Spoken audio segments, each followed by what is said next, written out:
Chapter 14. Yu Qianqiu chuckled. He tore off a piece of meat and chewed it in his mouth. Just as he swallowed, his face froze, as if he was choking. He patted his chest, and a pot of wine appeared in his other hand.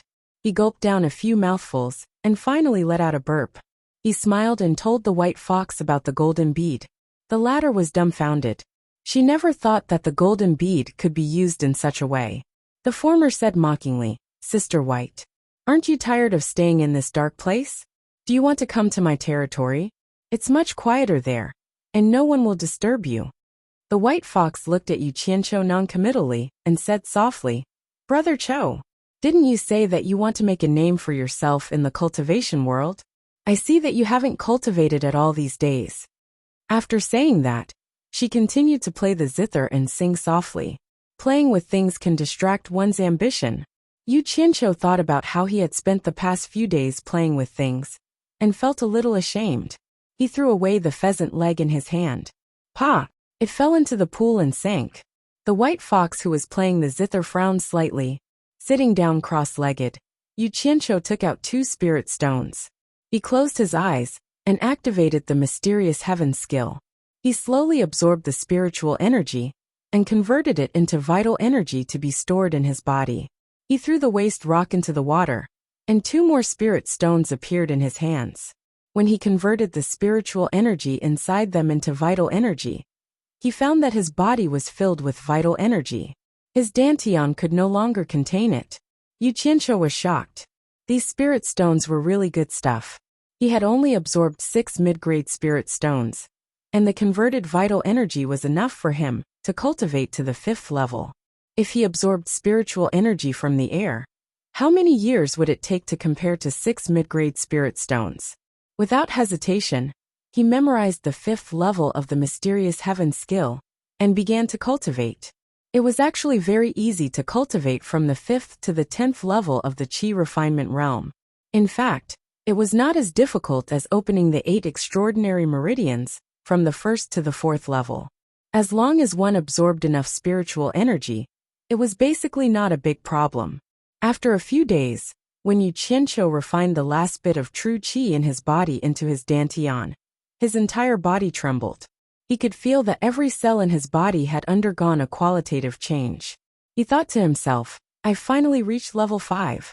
Checking the changes in his dantian, he found that his dantian, which used to be filled with true energy, had become empty, with only a few wisps of true energy floating around. However, the previous white true energy was incomparable to this tangible true energy. With a thought, he directed a strand of Jinqi from his dantian into his body. As soon as this strand left his dantian, it turned into countless strands of Jinqi, filling his entire body with explosive power. He activated the mysterious heaven method's corresponding offensive art. Yu Qianqiu opened his eyes abruptly and slammed his palm into the pool. Bang! A loud sound echoed in the stone room, and a splash of water exploded a few meters high before falling back down. The sound of the zither behind him stopped abruptly. Yu Qianqiu stopped cultivating and turned around to look. His smiling face froze. The white fox was staring at him with her beautiful eyes, obviously blaming him for disturbing her playing the zither. He quickly got up and begged for mercy. The white fox rolled her eyes at him and was too lazy to argue with him. She continued to play the zither and sang. Yesterday was like the east flowing water, far away from me, not staying. Yu Qianqiu's teeth ached from listening to the song.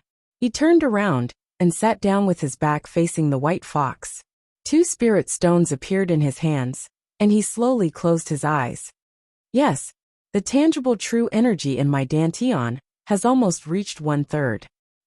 Yu Qianqiu, who was sitting cross-legged in front of the pavilion, suddenly jumped up and screamed, F***CK. Where are my spirit stones? Who stole my spirit stones? The white fox was startled by him and could not continue playing anymore. She opened her red lips and was about to scold him, but Yu Qianqiu's figure suddenly disappeared. The white fox was slightly annoyed, and her slender fingers stroked the strings of the zither. A homophonic sound rang in the cave.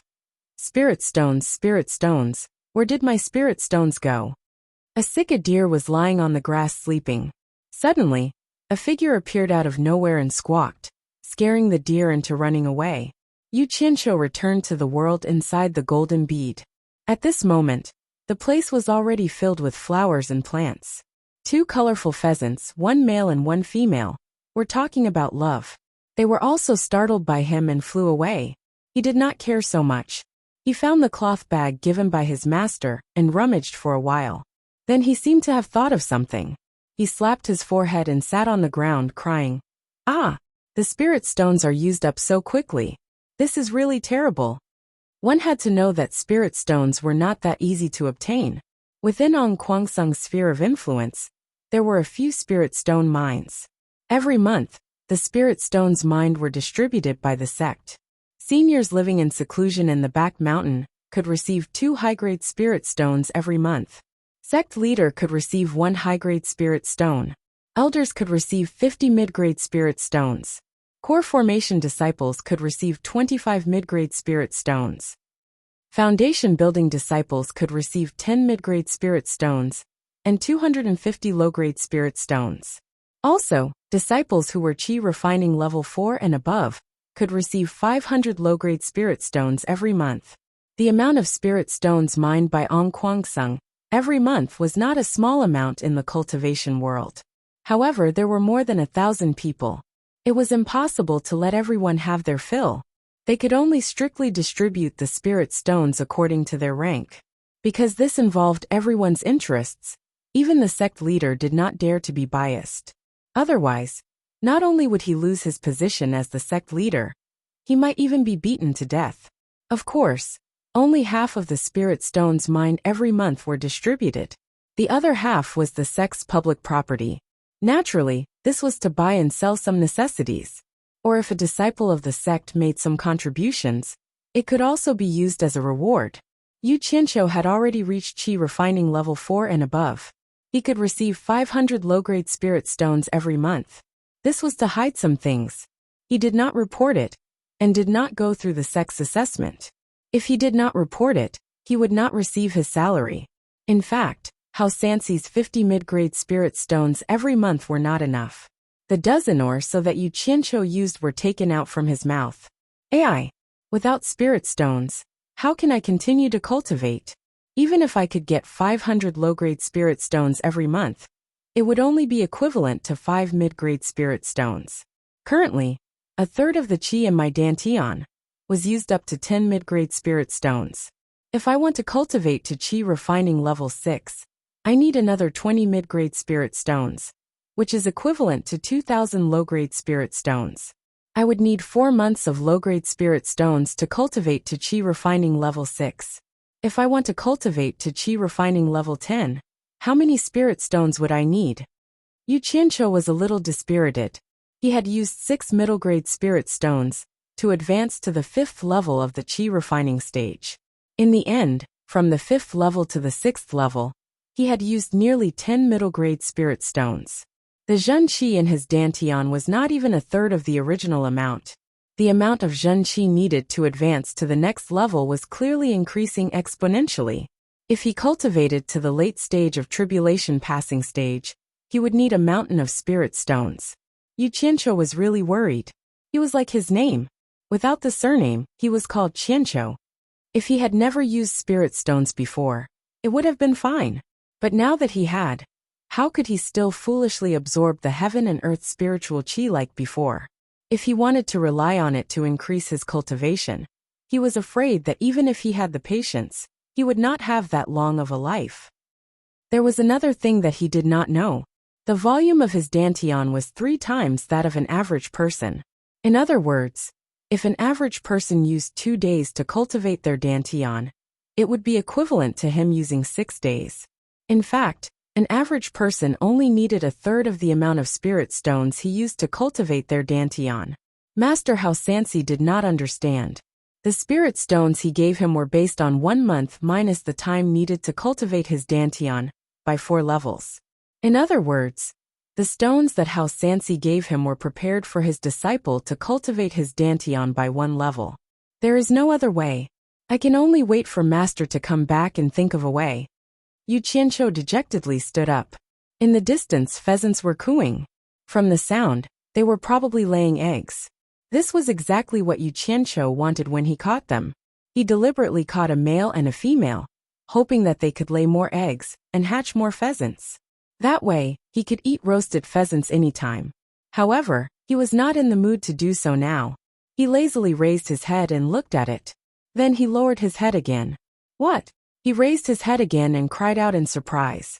Looking around, his territory had doubled from its original base. Now it probably had a radius of nearly a kilometer. Yu Qianqiu closed his eyes. Although it had grown bigger, it was still under his control. Yes, there were 9 eggs in the pheasant's nest. It did not take long for him to understand the reason. This golden pearl had already become one with him. If he did not guess wrong, when his cultivation increased by 1 level, the territory here would double from its original base. Seeing this happy thing, the worry of not having spirit stones lessened a lot. He wandered around his own territory and returned to the pavilion. With regards to his sudden appearance and disappearance, the white fox was already used to it. She raised her head and looked at him. She stopped playing the zither and asked softly, "1 month's time is up. Are you going back?" "Yes, I'm going back. It has already been a few days. I think Master should be back by now." After saying that, he turned around and waved his hand. "Sister Bai, I will come to see you often." The reply he got was Mandarin Duck Butterfly Dream. He returned to the courtyard and walked around. Strangely, he found that Master had not returned. If he had returned, the ground would not be so clean. He pulled over a bamboo chair and wiped it. There was no dust. He had to admit that the air quality now was not a bit better than in his previous life. In his previous life, if the room was not cleaned for a few days, the dust would be thicker than it was now after a month. He turned around and lay down. Why are there so many people running in the direction of Green Light Hall? Yu Qianqiu, who was pretending to be asleep, woke up and sat up slightly. With his current cultivation, it was not a problem for him to hear a nearby jog. He paused, closed his eyes and lay down. Anyway, it's none of my business if something happens. Not long after he lay down, he suddenly heard someone outside the courtyard shouting, "Is Marshal Uncle Yu in?" After shouting twice, Yu Qianqiu responded. He felt strange that someone was looking for him. When he walked out of the courtyard, an unfamiliar disciple bowed and said, "Marshal Uncle Yu, Sect Master wants you to go to Green Light Hall quickly." "Sect Master wants me to go to Green Light Hall? What's the matter?" Yu Qianqiu asked curiously. It was true. No one had ever looked for him. Not to mention the Sect Master, who had led him to Ongquangsang. The disciple's expression was perturbed, as if there was something he could not say. After a moment of silence, he finally stamped his feet and said respectfully, "Elder Hao led a team to the New Excellence Assembly. On the way back, he accidentally found a spiritual herb. However, because the Luo sect interfered, the two sides had a dispute. In the end, a few elders were injured, and because Elder Hao's injury was too serious." Hearing this, Yu Qianqiu's expression changed. He was no longer in the mood to listen, and ran towards Green Light Hall, like a wisp of smoke. Chapter 15.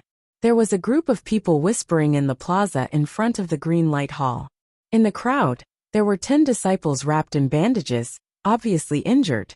Yu Qianqiu ran into the crowd, and when the crowd saw him, they all opened up a path. A few injured elders were sitting cross-legged on the ground, and behind them, there were people treating their injuries. In the middle, a person was lying, his body covered with a white cloth. Yu Qianqiu, who rushed into the crowd, calmed down at this moment. His gaze coldly swept across the injured elders, and his master was not among them. His gaze fell on the white cloth, and his face twitched as he slowly walked over. In an instant, the plaza became incomparably quiet, and a few hundred pairs of eyes silently followed his footsteps. Yu Qianqiu squatted down, and the hand that stretched towards the white cloth trembled uncontrollably. The knuckles that pinched the corner of the white cloth were abnormally pale, and as if he was carrying a heavy object, he slowly lifted it up. The sloppy old man's familiar face entered his eyes as the white cloth was lifted up. The past was still vivid in his mind, but the amiable old man was no longer breathing. "Ah, your cultivation speed is godly. This time's new talent assembly, I want to rely on sect leader Shixiang to help out. So tomorrow I will lead a team with a few other Shixiang. When the time comes, when the foundation building pills are distributed, you have the nerve to ask for one or two, to prepare for your foundation building. Master's words when they parted seemed to be right next to his ears. Looking at the old man's deathly pale face, and that smear of dried blood at the corner of his mouth, Yu Qianqiu's heart was bleeding. If it wasn't for him, Master definitely wouldn't participate in some bullshit new talent assembly. And also wouldn't. The squatting Yu Qianqiu had already unknowingly knelt down. His trembling hands carefully covered the white cloth, as if he was afraid of disturbing the sleeping old man. He suddenly opened up his arms, clenched his fists, and raised his head to the sky, shouting soundlessly, without making a single sound. His white teeth looked abnormally eerie under the sunlight, and the veins on his neck popped out. Suddenly, under the gaze of the crowd, the kneeling Yu Qianqiu actually spat out a mouthful of blood. The few elders who were treating the injured turned their heads in unison when they heard the voice. Their eyes were filled with surprise. Some of the female disciples couldn't help but cry out in surprise. They'd never imagined that there would actually be such a deep relationship between master and disciple in the cultivation world that was cold and emotionless. Everyone sighed endlessly when they thought about how Ong Kuang-sung's trash life wouldn't be any better if he left the protection of his master. Chu Pinger, who was standing in the crowd, could no longer associate the peeping Tom with Yu Qianqiu, who was vomiting blood in front of her. Recalling that the two peerless songs came from this person, she could not help but tear up, her eyes filled with pity. "The sect leader is here," someone shouted. Sect Master Lu Chongqing walked out of the Cyan Light Palace, and the group of elders who walked out behind him all had ashen faces. Lu Chongqing stood in front of Yu Qianqiu and stopped. His eyes swept over the blood on the ground and looked at the bloodstain at the corner of Yu Qianqiu's mouth. He sighed and said, "Since it has already happened, Martial Nephew, please restrain your grief." Yu Qianqiu, who was kneeling there, didn't even raise his eyelids when he heard the voice. He just said in a frighteningly calm voice, "I just want to know what's going on." Everyone was slightly shocked. They didn't expect that he didn't even have the slightest bit of respect in front of the sect leader. "You're a trash without the protection of your master.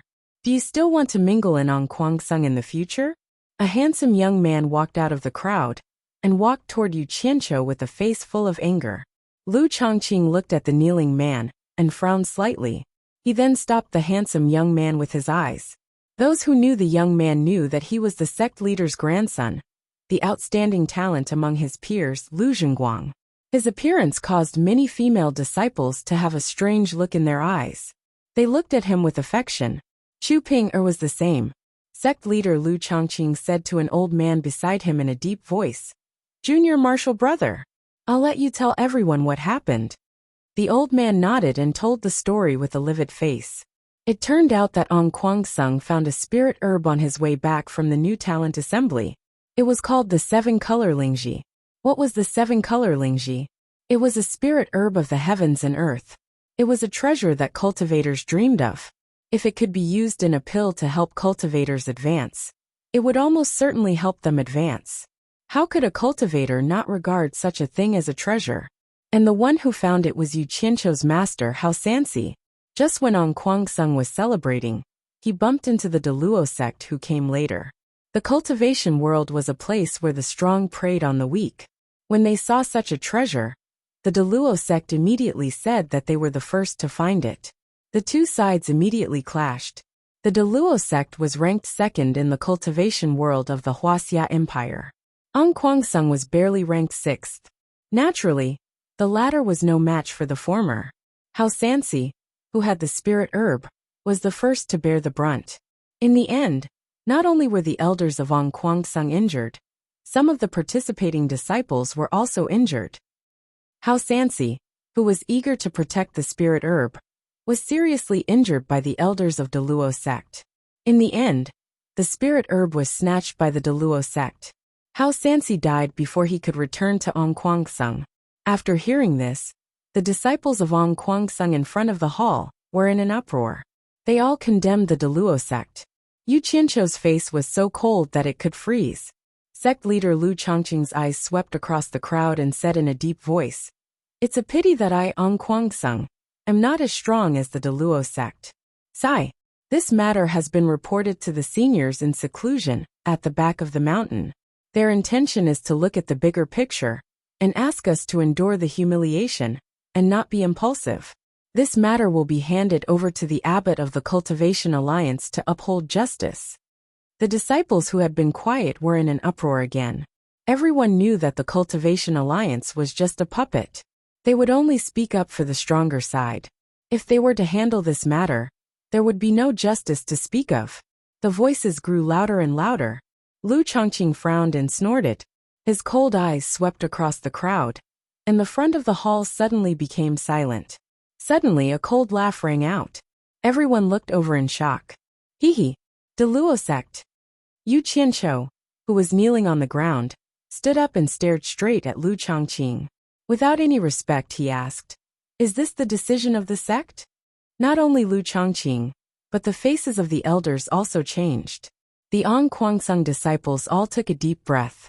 They thought to themselves that this trash had the guts to speak to the sect leader like this. He really didn't want to live anymore. Chu Pinger's face was also filled with worry. "How dare you? How dare you be disrespectful to the sect leader?" Lu Zhenguang, who was at the side, took a few steps forward and slashed at Yu Qianqiu with his palm. None of the sect leader Lu Changqing and the elders in front of the hall tried to stop him. "Umph." Yu Qianqiu snorted coldly. He raised his mysterious heaven skill to the extreme and met the attack with his palm. Everyone was shocked. This trash actually dared to fight with Lu Zhenguang. As for the famous Ong Kuangsung Lu Zhenguang, Yu Qianqiu also knew him. However, he was not the kind of person who would not fight back when he was beaten. Moreover, his master was already dead. How could he care so much? Bang! The two palms collided with a loud sound. Both of them were pushed back at the same time. However, Yu Qianqiu was pushed back a few more steps. Silence. Absolute silence. Not only the Ong Kuangsung disciples, the sect leader, and the elders were all dumbfounded. Even Lu Zhenguang, who attacked, looked at his own palm in disbelief. This trash actually hit his strength so deeply. Anyone could see that the person who attacked just now was not an ordinary person. At the very least, he was a Qi training level 4 cultivator. All the disciples' mouths were wide open. The sect leader and the elders were stunned. Even with their cultivation, they couldn't see that Yu Qianqiu had already stepped into the door of cultivation. How could this be? How could someone without the foundation of cultivation be able to step into the door of cultivation? This was an unchanging rule since ancient times. Today it was actually broken. In an instant, some of the elders' faces became fiery. One must know that many of them had families in the secular world. Unfortunately, without the foundation of cultivation, they died of old age. In front of them was a chance to solve this mystery. That palm just now, Yu Qianqiu actually had a bit of an advantage. His Qi training level 5 could almost match a Qi training level 6 cultivator. Moreover, he used his full strength. And Lu Zhenguang only wanted to casually teach him a lesson. He never thought of injuring him. After all, this was in front of everyone. Otherwise, with Yu Qianqiu's Qi training level 5 cultivation, how could he push back Lu Zhenguang, who was in the middle stage of foundation establishment, with one palm? This was the same logic as an adult who wasn't prepared to stand still. He could also be pushed back by a child. Yu Qianqiu's palm was not easy to take. The blood in his body was churning. After a long time, he finally calmed down. He stared at Lu Zhenguang and sneered. "You, a 10th generation disciple, actually dared to attack martial uncle. Hee. You really have guts. Could it be that just because your grandfather is the sect leader, you don't put on Kuangsung's rules in your eyes? I want to see if this sect rule is set by your family. I want to see if Ong Kuangsung is opened by your family. I want to see how Ong Kuangsung will deal with you." No one could take such a big hat being put on them. Lu Zhenguang's face instantly turned pale after hearing the 3 consecutive, "I want to see." Everyone looked at sect leader Lu Zhangqing. The latter's face was gloomy. His eyes suddenly emitted 2 rays of light as he stared at Yu Qianqiu. He then stared at Lu Zhenguang and shouted, "Kneel." Plop. His grandson obediently knelt in front of his grandfather. The latter's chest rose and fell obviously. At this time, an elder stood up and said, "Since this is Zhengguang's first offense, and it was done in a moment of desperation to protect the sect leader's prestige, it was purely an unintentional act. I hope sect leader will be lenient. Sect master, please be lenient with your punishment."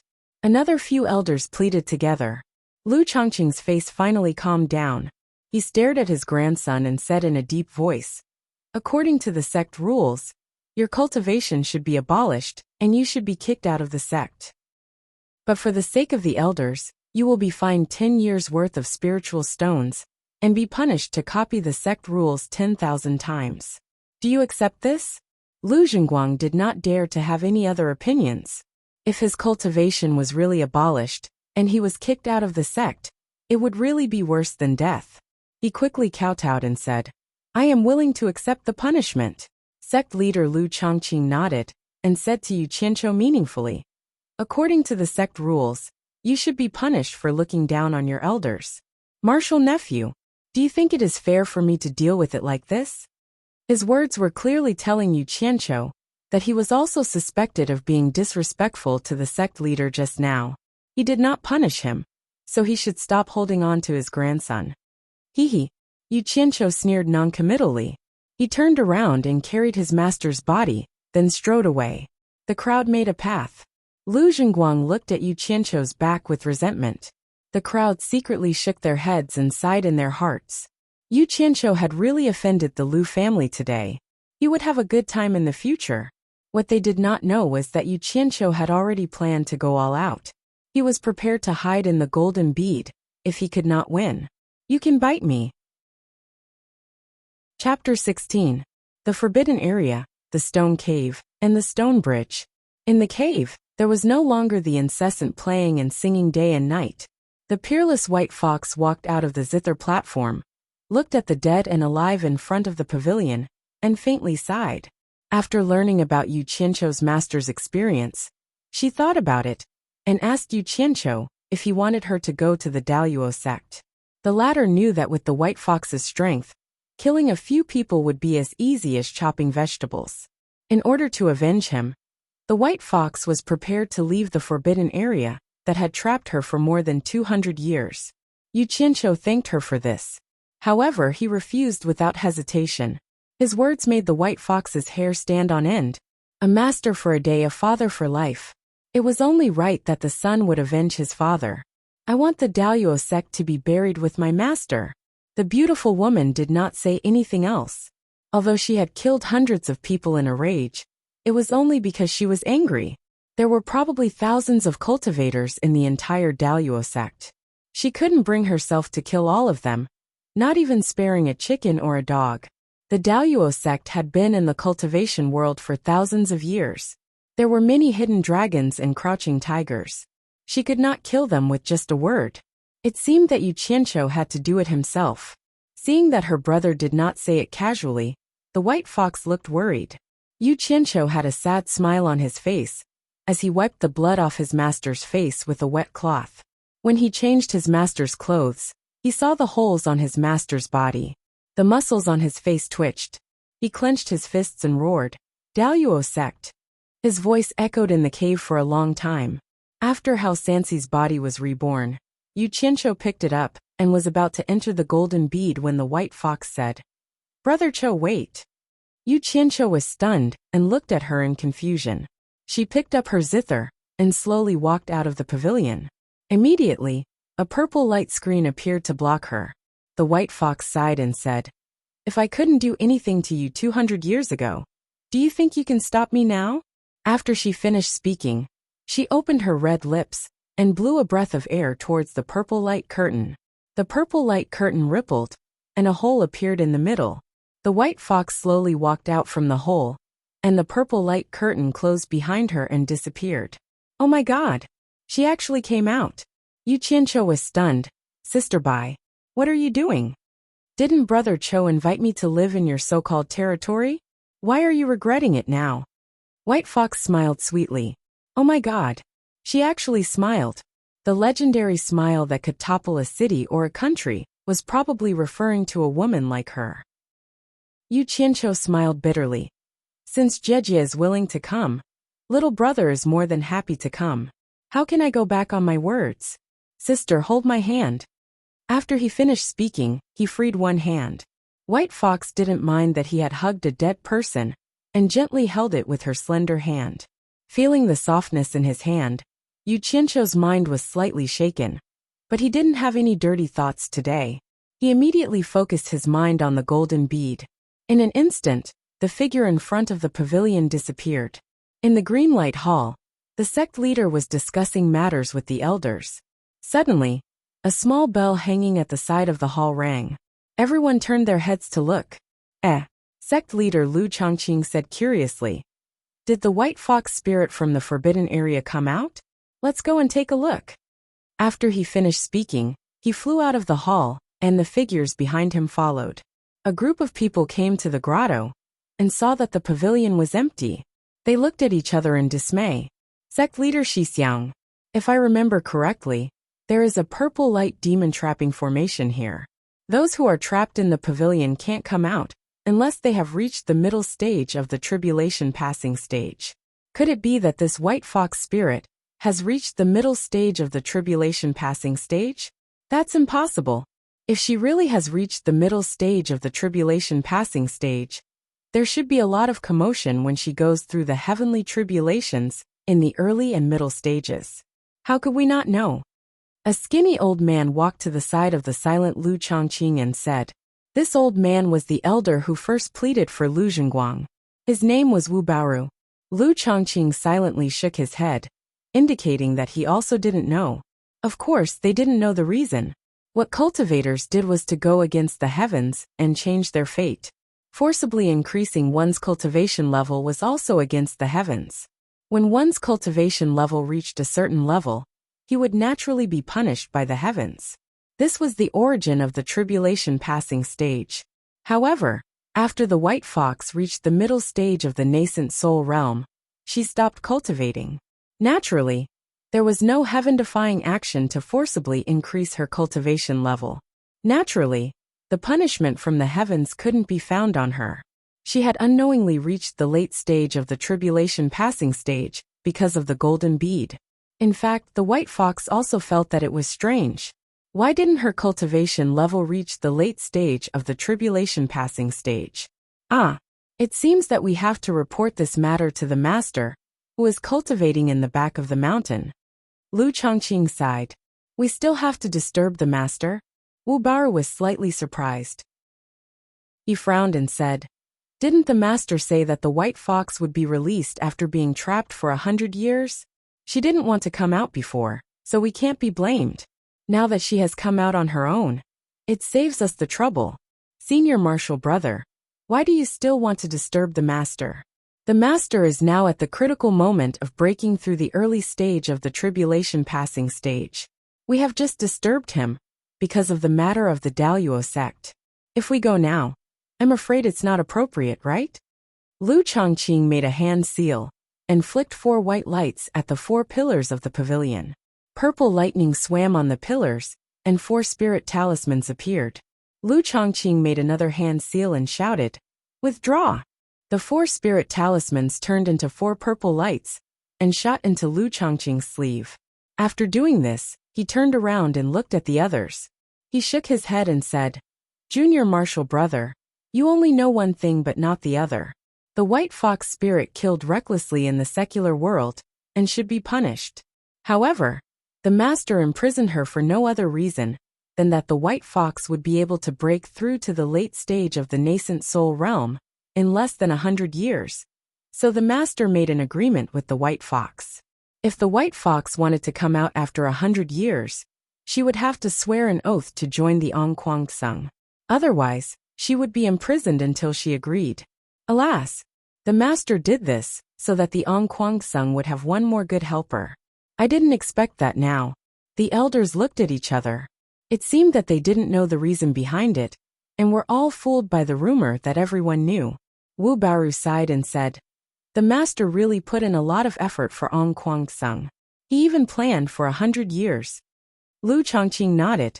Suddenly, he seemed to remember something. He frowned and said to Wu Baoru, "There is something that I need Junior Martial Brother to think about." Junior Martial Brother Hao's disciple, Yu Qianqiu, can actually cultivate without a root bone. It is really incredible. This matter has to be cleared up, so I will have to trouble Junior Martial Brother. Junior Martial Brother, remember, you must clear up this matter. The last sentence was said in a gloomy tone. The meaning behind it was worth thinking about. Yes, Junior Martial Brother, you must clear up this matter. Senior Martial Brother, we will leave it to you. When the others heard it was about this matter, they all agreed. Wu Baoru laughed and said, I understand. I will not disappoint the sect leader and the other senior and junior martial brothers. Something that could make a group of people so concerned was naturally related to their own interests. If the doubts about what happened to Yu Qianqiu were cleared up, these children without a root bone at the foot of the mountain could openly join the Ong Kwangsung to cultivate. This was something that everyone hoped for. The white fox, who was hugging the zither, looked at the space with a radius of nearly 1,000 meters in surprise. Although she had heard about it from Yu Qianqiu, she could not help but be surprised when she saw it for the first time. She didn't expect that this small golden bead could actually contain such a large space. It was similar to the storage pouch used by cultivators, but obviously, a storage pouch couldn't contain such a large space. It was also impossible to plant flowers and grass inside like Yu Qianqiu, and even raise some small animals inside. According to Yu Qianqiu, there was also a division between day and night here. If it was not for the purple chaos surrounding it, it would not be any different from the outside world. The white fox bent down to pluck a wild flower. She pinched it with her slender fingers and put it under her nose. She sniffed the fragrance that she had not smelled for a long time. She listened to the chirping of birds. She could not help but reveal a sweet smile on her face. She looked around with her beautiful eyes. It was obvious that she liked this place very much. Suddenly, she heard a tinkling sound. She turned around and saw Yu Qianqiu hugging a sword and busying himself around a huge exposed rock. She walked over with light steps and asked, "Brother Cho, what are you doing?" "Making a stone coffin for master." As she said that, she chopped the rock with her sword. The white fox frowned slightly. She stretched out her hand and said, "Give me the sword." Yu Qianqiu was stunned. He gave the sword to the white fox in confusion. The white fox's graceful figure unfolded. Her white clothes fluttered. She threw her zither and stood in the distance. Then, she stabbed her sword into the bottom of the huge rock and gently flicked it. The huge rock, which had a diameter of nearly 3 meters, flew up and was flicked into the air by her sword. Seeing how effortlessly she did it, the white fox was dumbfounded. The long sword twirled. Xiao, xiao. Numerous sword rays shot towards the huge rock that was tumbling in the air. It was like a knife cutting through tofu. There was almost no sound. Seeing a black shadow fall, the white fox gently stretched out her sword and held up the stone pillar that had become smooth on all 6 sides. She slowly placed it on the ground. She pulled out her sword. Her white sleeves flashed with a ray of light. The stone pillar flew up, and a thick stone slab fell to the ground. If he could not see what the white fox was going to do, Yu Qianqiu might as well bang his head against the wall and die. This vixen sister obviously saw that he was working too hard, so she did it for him. "Stop." Hearing the voice, the white fox was stunned. Yu Qianqiu came over and snatched the sword from her hand. He shook his head and said, "Thank you, sister, for your kindness. As a disciple, it's better for me, Master's stone coffin, to do it myself." He then climbed onto the stone pillar and started digging. The white fox frowned. She knew that he wanted to show his filial piety. However, with his cultivation level, he would not be able to dig if he was gentle. If he was too heavy, he was afraid that he would damage it. With his current speed, he did not know how long it would take for him to dig the stone pillar into a stone coffin. The white fox looked helpless. She reached into the sachet at her waist and took out a pair of black gloves. She said, "Catch." Yu Qianqiu swung his hand and grabbed it. He asked in confusion, "What are you doing?" The white fox said helplessly, "My fox clan likes to live in caves. This is a magic treasure passed down by my clan's ancestors. It's called Mountain Piercing Claw. When you wear it, you can pierce through mountains and dig holes. Even the hardest rock can't stop you. There's another advantage to wearing it. It's that you can sense the amount of spiritual energy in the surroundings. That's why my clan's ancestors used it to find places with dense spiritual energy, to dig holes to live in. You can use it after you put it on, and inject your vital energy into it. Chapter 17. Oh, Yu Qianqiu immediately threw the sword away, and put on the mountain-piercing claw. His 10 fingers were covered with 10 black and shiny claws. He waved his hands a few times, and it looked very powerful. However, he felt that it didn't fit well, and was a little loose. Following the white fox's instructions, he infused his vital energy into the gloves. He felt his hands tighten, as if the gloves had become one with his palms. He retracted his vital energy, and the gloves loosened from his palms. This is good. Let me try.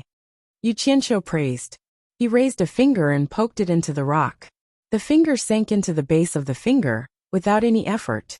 He tried a few more times and it was the same. He turned his head and waved his claws. Thank you, sister, for giving me this treasure. The white fox shook her head. I didn't say I was giving it to you. This is the heritage treasure of my fox clan. I don't have the right to give it to you. I'm just lending it to you for a while. Yu Qianqiu was stunned. He smiled. I understand. He then buried his head in work. His claws danced and stone chips flew everywhere. In less than half a day, he successfully made a stone coffin that looked passable. He took off his gloves and hung them on his waist. He found a place that he thought was a good place for feng shui. He struck with his palms a few hundred times and finally made a deep hole. After that, the stone coffin that had been hollowed out and could be moved with his cultivation was placed into the pit. Then, he carefully placed his master's body inside. After covering it with the stone lid, the surrounding soil was used to make a bun. His master was naturally the filling of the bun. He looked left and right and circled around a few times. He kept feeling that something was missing. Finally, he slapped his forehead. It turned out to be a tombstone. He then put on his gloves and made another tombstone. On top of the tombstone he wrote Grave of my master, Hao Sansi. On the side he wrote Erected by my unfilial disciple Yu Qianqiu. After he was done, he took a closer look. Other than the writing being a little ugly, there shouldn't be any other mistakes. When he carried the tombstone to the bun, he was dumbfounded.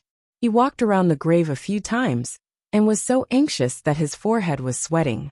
It turned out that because he wanted to make his master's grave perfect, the whole grave mound was a bit too round. Now he had forgotten which direction his master's head and feet were buried in. He couldn't just randomly pick a direction to insert the tombstone into. Damn you! Yu Qianqiu cursed and placed the tombstone on the ground. He wiped the sweat off his forehead and prepared to dig up the grave again to see how his master buried it. The white fox, who had been watching him from the side, saw him carrying a tombstone and walking around the grave. It did not know what he was trying to do. Was this a custom of some place? Her beautiful eyes widened as she looked at him curiously. It wasn't until this guy was about to dig up the grave that White Fox reacted. It turned out that her silly brother had actually forgotten how Master was buried. Now he wanted to dig up the buried Master to see what was going on. He did not know whether to laugh or cry. He could afford to lose that person, but the people watching from the side felt that they couldn't. The white fox looked down and saw a stone under her feet. With a kick, the stone landed on the side of the grave mound and stabilized. Yu Qianqiu saw a stone fall. In this place, other than him and the white fox, there was no doubt that the stone was thrown by the latter. He squatted beside the grave and looked up at the white fox. Seeing her glaring at him, he finally realized that the white fox was reminding him where the tombstone should be buried. So he pointed at the location of the stone and shouted to her. You mean to bury it here? The white fox nodded. After Yu Qianqiu carried the tombstone to the location, he looked around and seemed to feel that it wasn't the right place. He could not help but shout to her again. Sister White, are you sure it's here? The white fox, who had always been elegant, could not help but roll her eyes this time. She decided to ignore him and let him do whatever he wanted. She turned around and walked away. He could vaguely hear the word idiot coming out of her mouth. Yu Qianqiu thought that she would not lie to him, so he buried the tombstone in that location. After that, he still felt that something was missing. Suddenly, his eyes lit up, and he ran to the flowers and plants around him. The white fox, who was not far away, was attracted by her brother's action. Her face became a little ugly as she looked at him. There were not many wildflowers to begin with. After he picked them here and there, it became a mess. The nearby flowers were ruined by him. Finally, they were gathered into a wreath and placed in front of the master's tombstone. Then he caught 2 birds, roasted them, and placed them in front of the master's tomb.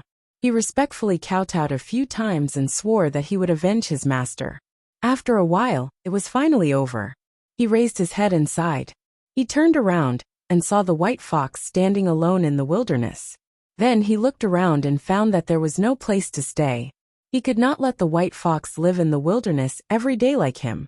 He immediately had the idea of building a house. With a thought, he had already returned to the grotto. Now that there was no one playing or singing in the grotto, it was particularly quiet. Looking at the fluorite all over the stone wall, he remembered that his own territory also needed illumination at night. Without saying anything, he directly pried it and sent it to the golden pearl.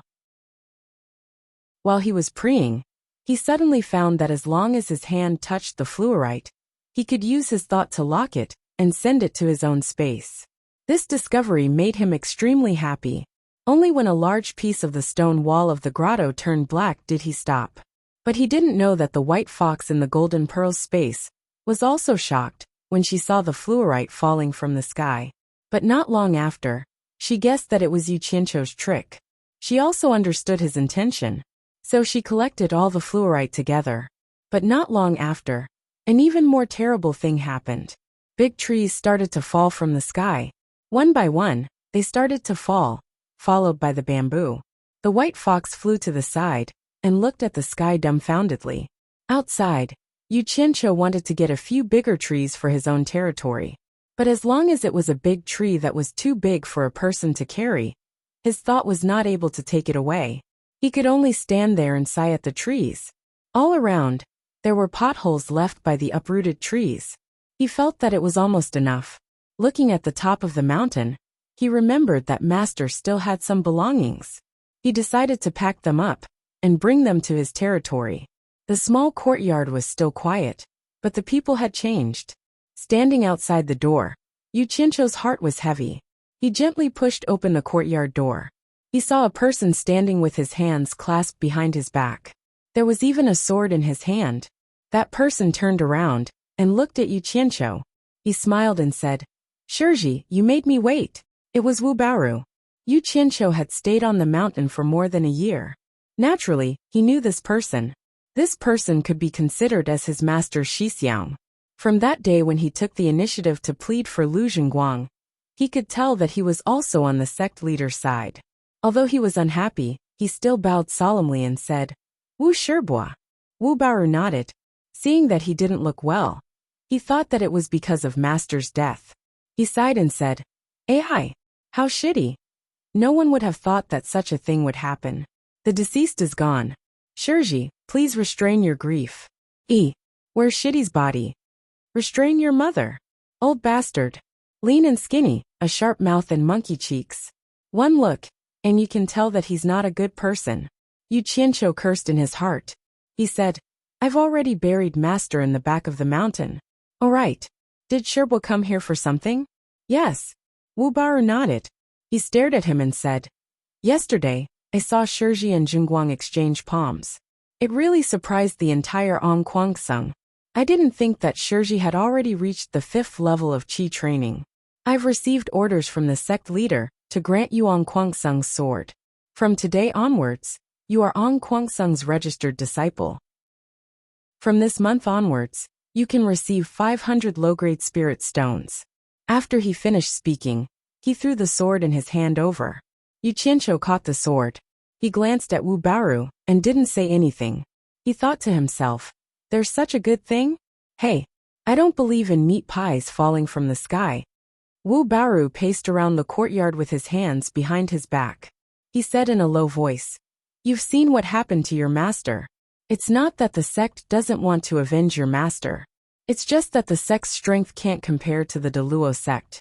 Why can't we compare to the Deluo sect? It's because for thousands of years, the disciples with good root bones have all been taken by the big sections. In the long run, the strong become stronger and the weak become weaker. But now, the time to change the sect's fate has come. At this point, he stopped and stared at Yu Qianqiu with his triangular eyes. Heh, I'm afraid that what I'm going to say next is the main topic. Yu Qianqiu sneered in his heart. Sure enough, Shiji is a disciple without the slightest root bone. Logically speaking, he shouldn't be able to cultivate. But now, his cultivation has reached the 5th level of Qi training. This is really a piece of news that makes An Kuang-sung excited. That's why the sect master specifically asked me to find Shiji to clarify the reason. As long as our An Kuang-sung masters this secret, we won't have to worry about disciples without a good root bone anymore. In a few hundred years, our An Kuang-sung will also become the #1 sect in the world. At that time, Shiji will be our An Kuang-sung's #1 hero. The more Wu Baru spoke, the more excited he became. Then he started dancing with joy, as if An Kuang-sung's glory was tomorrow. Yu Qianqiu was overjoyed when he saw the old man's performance. He thought to himself, this old fart is really good material for multi-level marketing. He really thinks I'm an idiot when it comes to bewitching people. Don't you just want to know why I can cultivate? I won't tell you. After speaking passionately for half a day, Wu Baru finally stopped. He looked at Yu Qianqiu with an excited gaze and said, Shiji understands how important this matter is to the sect. Quickly tell Uncle Master the secret behind it. I'll go back and report to the sect master. After that, I'll definitely reward you handsomely. Yu Qianqiu scratched his head and asked in a daze, what secret? After speaking for so long, this brat didn't understand. Did I say too much and it's too complicated? Wu Baru took a deep breath and said, this is the secret of your cultivation? Yu Qianqiu asked doubtfully. Is there a secret to my cultivation? There really isn't a secret. Wu Baru clenched his teeth. Is there? Yu Qianqiu had a very silly and naive look on his face. Am I asking you? Or are you asking me? Wu Baru finally couldn't help but roar out. I remember there is a secret. Yu Qianqiu came to a realization. Wu Baru's eyes lit up. He said happily, what secret is it? Quickly tell Martial Uncle. The former shook his head and said, no, I can't say. Master has instructed me not to tell outsiders. The latter suddenly had the urge to grab Yu Qianqiu and beat him up. He thought to himself, Junior brother how really knew about this secret long ago. He has no family and no mouth, and even in death, he wants to bring this secret to his grave. He's really ruthless. The thought of this piqued his interest even more. He took a deep breath and said calmly with a smile, outsiders are people other than An Kuang-sung. I'm your master's senior brother, so I'm not an outsider. If you tell me, your master won't blame you. Chapter 18. Looking at Wu Baru's persuasive look, Yu Qianqiu thought to himself, I'll play with you slowly. He asked really? Yes. The former nodded heavily. The latter hesitated for a while then said, all right then. I'll tell you, but you mustn't tell anyone. Yes. After nodding, Wu Baru could not help but sigh that how Sansi had taken in an idiot as a disciple. Then swear a deadly oath that you won't tell anyone. Yu Qianqiu still looked worried. Wu Baru took another deep breath. He thought to himself, I'll bear with it, I'll deal with you later. He slowly raised his hand and said, I swear that I won't tell anyone about the secret that Martial nephew told me today. If I break this oath, I'll die a horrible death. You can tell me now, right? Yu Qianqiu nodded happily. He looked around, as if he was afraid that someone would eavesdrop. Then he lowered his voice and said, Martial uncle, come closer, don't let anyone else hear. Wu Baru's eyes lit up, and he obediently brought his ear over. Yu Qianqiu said, I do have a secret when I'm cultivating. Master always gives me his spirit stone to absorb spiritual energy. Master doesn't allow me to tell anyone. Wu Baru waited for a while. Seeing that there was no more sound, he turned to look at him and asked, anything else? Yu Qianqiu shook his head and said, "Nothing else." "What? Nothing else?" Wu Baru let out a strange cry. What secret was this?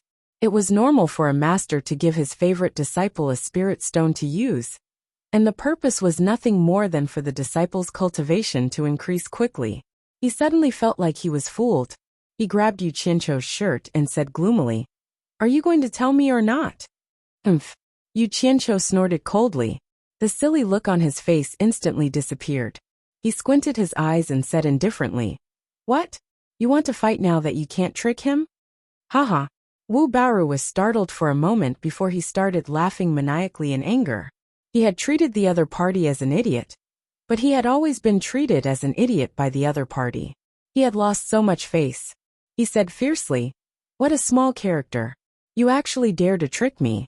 I think you must be tired of living." He suddenly released his aura. How could the current Yu Qianqiu withstand a nascent soul cultivator's aura? He was immediately suffocated by the aura, and the killing intent was clear. Yu Qianqiu said coldly, "If you dare to touch a single hair of mine, I guarantee that you will never know this secret. If you don't believe me, you can try." "You think I don't dare?" Wu Baru slowly raised a palm. "I'll wait and see." Yu Qianqiu raised his eyebrows and smiled. "But there is something I have to remind you. If I die, I don't know if Ang Kuangsung and the others will suspect that you took the secret for yourself." Although Wu Baru's face didn't show any reaction, Yu Qianqiu clearly saw his pupils shrink. The former laughed and said, "I will give you one last chance. If you don't tell me, I will kill you immediately." "Thank you. You don't have to give me another chance. Kill me now." Yu Qianqiu smiled and looked at the other party. Although he said that, his mind was already locked on the golden pearl in his dantian. As soon as he confirmed that the other party was going to make a move, he would leave immediately. The muscles on Wu Baru's face twitched. He rolled his triangular eyes and suddenly pushed Yu Qianqiu away. He smiled evilly and said, "I almost fell into your trap. You're trying to provoke me." The latter pulled his clothes that were wrinkled. He shook his head and sighed. "Old B*****. You're obviously afraid that killing me will arouse the suspicion of the other old guys. But you still want to find a way out. If you knew this would happen, why would you show your fangs and claws? Old dog, look at what you've done to my clothes." He didn't leave any face with his words. Since he had already fallen out with him, there was no need to hide it. "Hee hee. Sharp-tongued little B*****, I won't gossip with you. I will destroy your dantian now, and torture you for the rest of your life until you tell me." Wu Baru was so angry that he was trembling. He had been in Ang Kuangsung for so many years, and no one had ever scolded him like this before. Judging from his expression, it didn't seem like he was joking. He was really going to make a move. "Yo, I have the golden pearl, so I'm not afraid. Today seems to be the day to talk about insights. I'll play you to death, old dog." Yu Qianqiu thought like this, but he sighed and said, "Stop, I'm afraid of you. If you want me to tell you, I'll go to Green Light Hall and tell the sect master personally. If you don't agree, I'll explode my dantian." Wu Baru was stunned. He thought to himself, "I'll kill you immediately after you tell me." Then he readily agreed. As for what he was planning, Yu Qianqiu could even guess it with his butt. Yu Qianqiu swaggered in front, and Wu Baru, who followed behind, had a cold smile on his face. The two of them walked towards Ang Kuangsung Hall, one in front and one behind. Passing through the wall, they could see many disciples sitting in the middle of the square, listening to lectures. Below the hall sat a few elders who were giving lectures. A knowing smile appeared on Yu Qianqiu's face. When they were about to reach the middle of the crowd, Yu Qianqiu suddenly ran for his life. Wu Baru was slightly stunned. He thought to himself, "Where can you run from here? Help. Someone wants to steal my spirit stones. Old dog wants to steal my spirit stones. Old bastard wants to murder me for money. Save me, sect leader." Yu Qianqiu shouted with all his might. The entire square could hear his voice, and it was incomparably miserable. In an instant, countless eyes in the square turned to look at him. Wu Baru did not expect this guy to do this in public. He almost fainted from anger. He shouted, "Stop." His figure flashed and he shot over. F***ck. Old dog is angry. Just as Yu Qianqiu was about to hide in the golden pearl, a voice came from inside the hall. Stop! At the same time, an elder who was giving lectures quickly flashed and blocked in front of Yu Qianqiu. Senior brother Lu, get out of the way. I want to kill him. Wu Baru flew into a rage. The elder who was called Senior brother Lu frowned and shouted. Junior brother Wu, why don't you look at where you are? What a disgrace. This person's name was Lu Wanwan. After being reminded by senior brother, Wu Baru looked around and saw countless eyes looking at him in disbelief. Then he thought of the little bastard's cry, and his heart sank. He had lost a lot of face today, but the hateful face behind senior brother was winking at him. He was so angry that his whole body trembled. He shouted, I'm so angry. Who's making a racket outside the hall? Sect Master Lu Chongqing walked out with a group of elders. Yu Qianqiu immediately turned around and shouted, Save me, Sect Master. Martial Uncle Wu wants to kill me. Save me, Sect Master. Martial Uncle Wu wants to kill me. Lu Chongqing and the others immediately stared at Wu Baru. They knew very well why Wu Baru went to look for Yu Qianqiu. Nonsense, I'm so angry. Little bastard, I'm going to kill you. Wu Baru was so angry that he almost vomited blood. He leaped over Lu Wanwan and shot a ray of light at Yu Qianqiu. Nonsense. Lu Chongqing flung out the horsetail whisk in his hand. The whisk instantly grew long and wrapped around the ray of light. A long sword was wrapped in it. Two elders flew out from his side and pulled Wu Baru back. The latter stared at Yu Qianqiu with bloodshot eyes and screamed. He looked like he wanted to tear Yu Qianqiu into pieces. Lu Chongqing glanced at Wu Baru and stared at Yu Qianqiu and asked, What's going on? Save me, Sect Master. Yu Qianqiu seemed to be very frightened. He knelt down and cried loudly. Today, Martial Uncle Wu found me and forced me to tell a secret. He also took away the 100 mid-grade spirit stones that Master left for me. Originally, I was going to swallow my anger and let it go. But for some reason, Martial Uncle Wu refused to let me go. I think Martial Uncle Wu wants to kill me. I really feel wronged. I didn't expect that right after my master died, Martial Uncle Wu would sob. Sect Master, please help me. The entire square immediately boiled over. Although the cultivation world was fickle in relationships, it was rare for a martial uncle to immediately snatch away his junior brother's disciples' belongings as soon as his junior brother died. Looking at Yu Qianqiu's pitiful appearance, no one would think that he would dare to frame martial uncle. Although no one dared to talk loudly, whispers were unavoidable. Everyone looked at Wu Baru, as if they were looking at a monster. There were also disciples from Wu Baru's faction who lowered their heads in shame. Many female disciples heard about Yu Qianqiu's pitiful experience and saw how pitiful he was. Most of them had tears in their eyes. Among them, Chu Ping'er bit her lower lip. She didn't expect that the talent who composed two peerless songs would be abused like this. Little bastard. You still dare to say, I'll kill you. Wu Baru struggled crazily, but with two senior brothers who had higher cultivation than him holding him down, how could he break free? Yu Qianqiu thought to himself, is this old fellow going crazy from anger? TSK. With such poor mental fortitude, he still imitated others to be a hooligan. But it's good that he's mad. I'll give him some stimulation. Martial Uncle Wu, you dare to do it, but you can't let me say it. Ugh. Yu Qianqiu clutched his chest, as if he was having a heart attack. He staggered a few steps, opened his arms and shouted to the sky. Heavens! Open your eyes and take a look. There's actually such a crazy person in this world. After he stood up shakily, he pointed at Wu Baru and said hysterically, I have no enmity with you. Why do you treat me like this? Why do you treat me like this? His grief and anger made people cry. Martial Uncle Yu is so pitiful. Some of the female disciples in front of the hall choked with sobs. One carried two carried three. Immediately, many of the female disciples began to cry. Pooh! When these cries fell into Wu Baru's ears, it was as if he had been struck by lightning. His entire body trembled, but he could do nothing to Yu Qianqiu. He was so angry that he spat out a mouthful of blood. Then his eyes rolled back, and he fell into his senior brother's arms. F***ck. I'm so awesome. I actually made an original infant stage cultivator faint from anger. Kaka. Yu Qianqiu looked at the person who spat out blood with tears in his eyes. Lu Chongqing's face was ashen. He never expected that sending Wu Baoru to look for Yu Qianqiu would cause such trouble. His eyes swept back and forth between the two of them, but he couldn't tell who was the victim. When he saw that Wu Baoru had fainted, he immediately stared at Yu Qianqiu, but the latter's face was so thick that he couldn't be seen through so easily.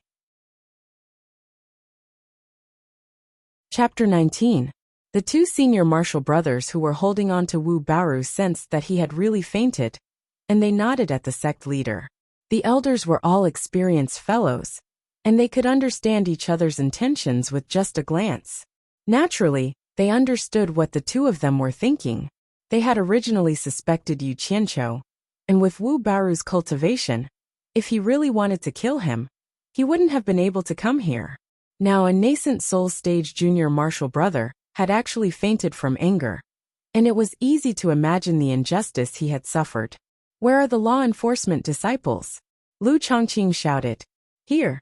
Several people appeared on both sides of the hall. The plaza immediately became silent, and everyone looked towards the front of the hall, knowing that the sect leader was about to make a decision. Before the truth is clear, the disciples cannot criticize. Let's put this matter aside for now. When Elder Wu recovers, the truth will naturally be clear. Lu Chongqing spoke first, and then stared at the two who were complaining.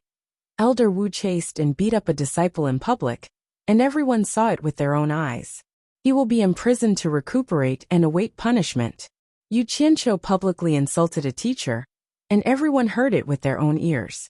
He will be punished to do hard labor in the spirit stone mine, and await punishment. Elders, do you have any objections? None of the elders had any objections. The disciples naturally didn't dare to have any objections to the sect leader's decision. However, everyone understood that this punishment was clearly to the disadvantage of Yu Qianqiu. One had to know that the spirit stone mine was not a place for people to stay. It was clearly a place where Ong Kuangsung's disciples were exiled. The disciples who worked there were either those with poor aptitudes, or those who had committed crimes. Every day, they had a quota to mine spirit stones, and if they couldn't complete the task, they would be severely punished. Until now, not many people had returned alive from that place. In everyone's eyes, Yu Qianqiu was obviously the victim, but he received the heaviest punishment, which inevitably made people think of the time when he offended the sect leader and his grandson. This was clearly revenge. No one dared to say anything, and could only shake their heads and sigh in their hearts. When Lu Zhenguang saw that Yu Qianqiu was sent to the spirit stone mine as a punishment, he was delighted. However, he also felt that his grandfather was being too obvious by doing this in front of everyone. Martial nephew Yu, do you have any objections? Lu Chongqing asked coldly. This disciple is willing to accept the punishment. I dare not have any complaints. Yu Qianqiu's expression was bleak as he replied, causing all the disciples to feel sad. Little did he know that when he heard that they were going to a spirit stone mine, his heart began to beat wildly. With a wave of the sect leader's hand, Elder Wu was carried away. Yu Qianqiu was also escorted to the spirit stone mine by the disciplinary disciples. Chu Ping'er stared at the lonely and staggering figure, and bit her lips. She simply could not imagine the scene of such a talent working hard in a spirit stone mine. The sun hung high in the sky. Outside the spirit stone mine, there was a row of caves on each side. These were the living quarters of the mining disciples. On a piece of empty land in front of them, almost 100 dirty and ragged disciples were gathered together. On a stone pillar in front of them, a disciple was stripped naked, and his hands and feet were chained to the pillar. Whack! Whack! A barbed whip danced in the air, and a string of flesh and blood splattered everywhere. Every lash of the whip was followed by a blood-curdling scream. The surrounding disciples were all shocked. A bare-chested, fierce-looking cultivator paced back and forth with his hands behind his back. This person was an early-stage core formation cultivator named Gao Shiping. He was the overseer of the spirit stone mine. He was glaring at the frightened disciples like a tiger watching its prey. He viciously said, "Do you see that? This is the consequence of stealing spirit stones. I'm warning you all, listen carefully. Don't think that you can get away with it. No one can fish in troubled waters under my watch. As he spoke, he suddenly saw a flash of light in the distance. 2 law enforcement disciples landed with a dejected disciple. Gao Shiping's fierce-looking face was covered with a smile. He ran over and said with a flattering smile, "Long time no see. 2 senior law enforcement brothers. You've sent someone to me again." As he spoke, he glanced at the dejected disciple. This person was Yu Qianqiu, who was punished to do hard labor in the Spirit Stone mine. The 2 law enforcement disciples nodded. When they heard the whip and the blood-curdling scream, they looked towards the place where the punishment was being carried out. One of them frowned and asked, "Junior Marshal Brother Gao, what did that person do this time?" "Senior Marshal Brother, this person is very hateful. He actually dared to secretly absorb the Spirit Stone's mind in the Spirit Stone mine. When he came out, the sect's magic treasure found out. According to the rules, he was punished with 500 lashes," Gao Shiping said. The other law enforcement disciple shook his head and sighed. "I've never heard of anyone surviving under Junior Marshal Brother Gao's Wolf Fang whip." Yu Qianqiu glanced over and saw the barbed Wolf Fang whip carrying a string of flesh and blood. He was secretly shocked. He thought to himself, "What magic treasure? I still want to steal spirit stones. I don't know if it's dangerous. If I don't give a heavy punishment and everyone steals spirit stones in the future, I really won't be able to answer to the sect." Gao Shiping chuckled. He looked at Yu Qianqiu and asked the 2 law enforcement disciples, "Why is this disciple here?" One of the law enforcement disciples shook his head and smiled bitterly. "Marshal Uncle Hao's disciple. What else do you think?" "Ah, that Yu Qianqiu who offended the sect leader?" Gao Shiping was shocked. Seeing that the law enforcement senior marshal brother had already nodded to confirm, he smiled fiercely and said, "Hey, so it's Junior Marshal Brother you. You really have guts. You even dared to offend the sect leader. Old Gao, I will definitely treat you well." After that he turned around and shouted, "Someone come." Yu Qianqiu knew that he was famous in Angquangsung, but he didn't expect that there would be people who knew about this spirit stone mine so far away. Soon after, a supervisor ran over and took Yu Qianqiu away under Gao Shiping's arrangement. He could vaguely hear one of the law enforcement disciples saying, "Junior Marshal Brother Gao, you can't kill this person. The elder specifically said that he still has a use for us." The supervisor brought him to the group of disciples who were mining the mine. First, he showed him what it meant to be whipped until his intestines were broken. After seeing it, Yu Qianqiu didn't have any reaction. He also didn't think that the disciple who was being punished was worthy of pity. In his words, "Since you dared to steal, then you should be prepared to be caught. You don't deserve other people's pity for courting death." He looked around at the disciples who were mining the mine. All of them were skinny, other than the fear they showed when they saw the punishment being carried out on their dirty faces. The rest of their expressions were numb and submissive. He let out a long sigh in his heart. It seemed that these people had been living under oppression for a long time. This group of supervisors was really ruthless. The disciple who was whipped on the stone pillar was already dead, but they still didn't let go of the corpse. They only stopped when the Wolf Fang whips had smashed the corpse into pieces. Yu Qianqiu narrowed his eyes. A cold light flashed in his eyes. Could it be that they had a grudge against each other? They actually wanted to whip the corpse to vent their hatred. After that, the miners were chased back to their respective caves. Yu Qianqiu was led to a place by the supervisor. The space wasn't big. There were only mattresses on the ground. There were already 3 people lying on the ground. It seemed that 4 people would have to squeeze together. The supervisor said coldly, "You will stay here. Shi Xiaotian, tell him what to do next." The last sentence was said to a young man lying on the ground. When the young man called Shi Xiaotian heard the supervisor's words, he hurriedly got up and responded. The supervisor didn't say anything else and turned to leave. Shi Xiaotian's face was very dirty, but one could vaguely tell that he was a handsome young man. Of course, Yu Qianqiu had also stayed in the cultivation world for a long time. He knew that one couldn't judge someone's age by their appearance. Shi Xiaotian's big eyes looked at this newcomer blankly. Yu Qianqiu smiled at Shi Xiaotian in a friendly manner. However, Sir Xiaotian didn't seem to appreciate it. He only told Sir Xiaotian to follow him, and didn't say anything else. He brought him to get the mining tools. The tools were very simple. A custom-made pickaxe and a basket that could be carried on one's back. After they were done, Sir Xiaotian slowly told him some of the rules, and the two of them returned to the cave.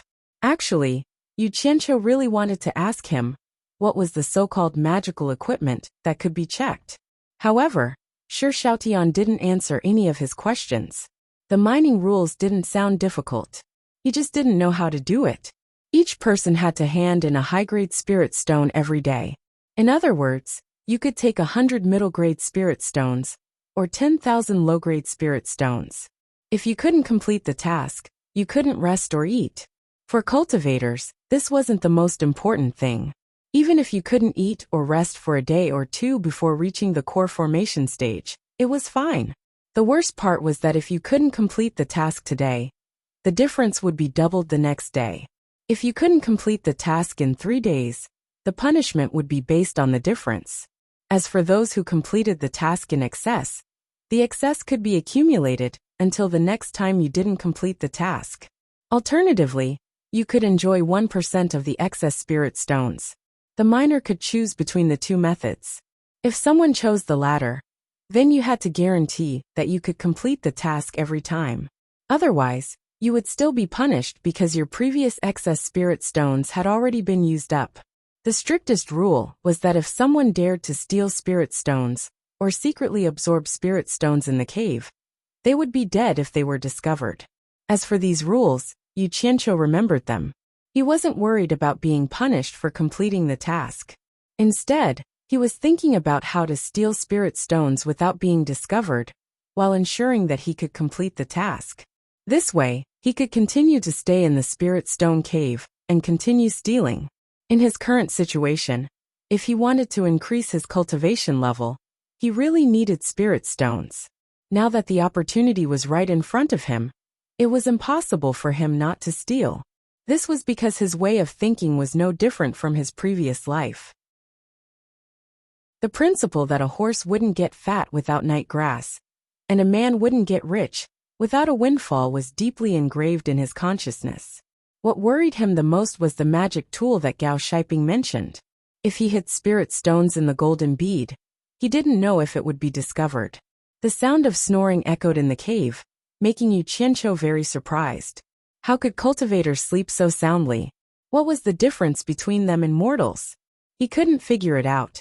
He really wanted to hide in the golden bead world, but he was afraid that someone would discover his sudden disappearance.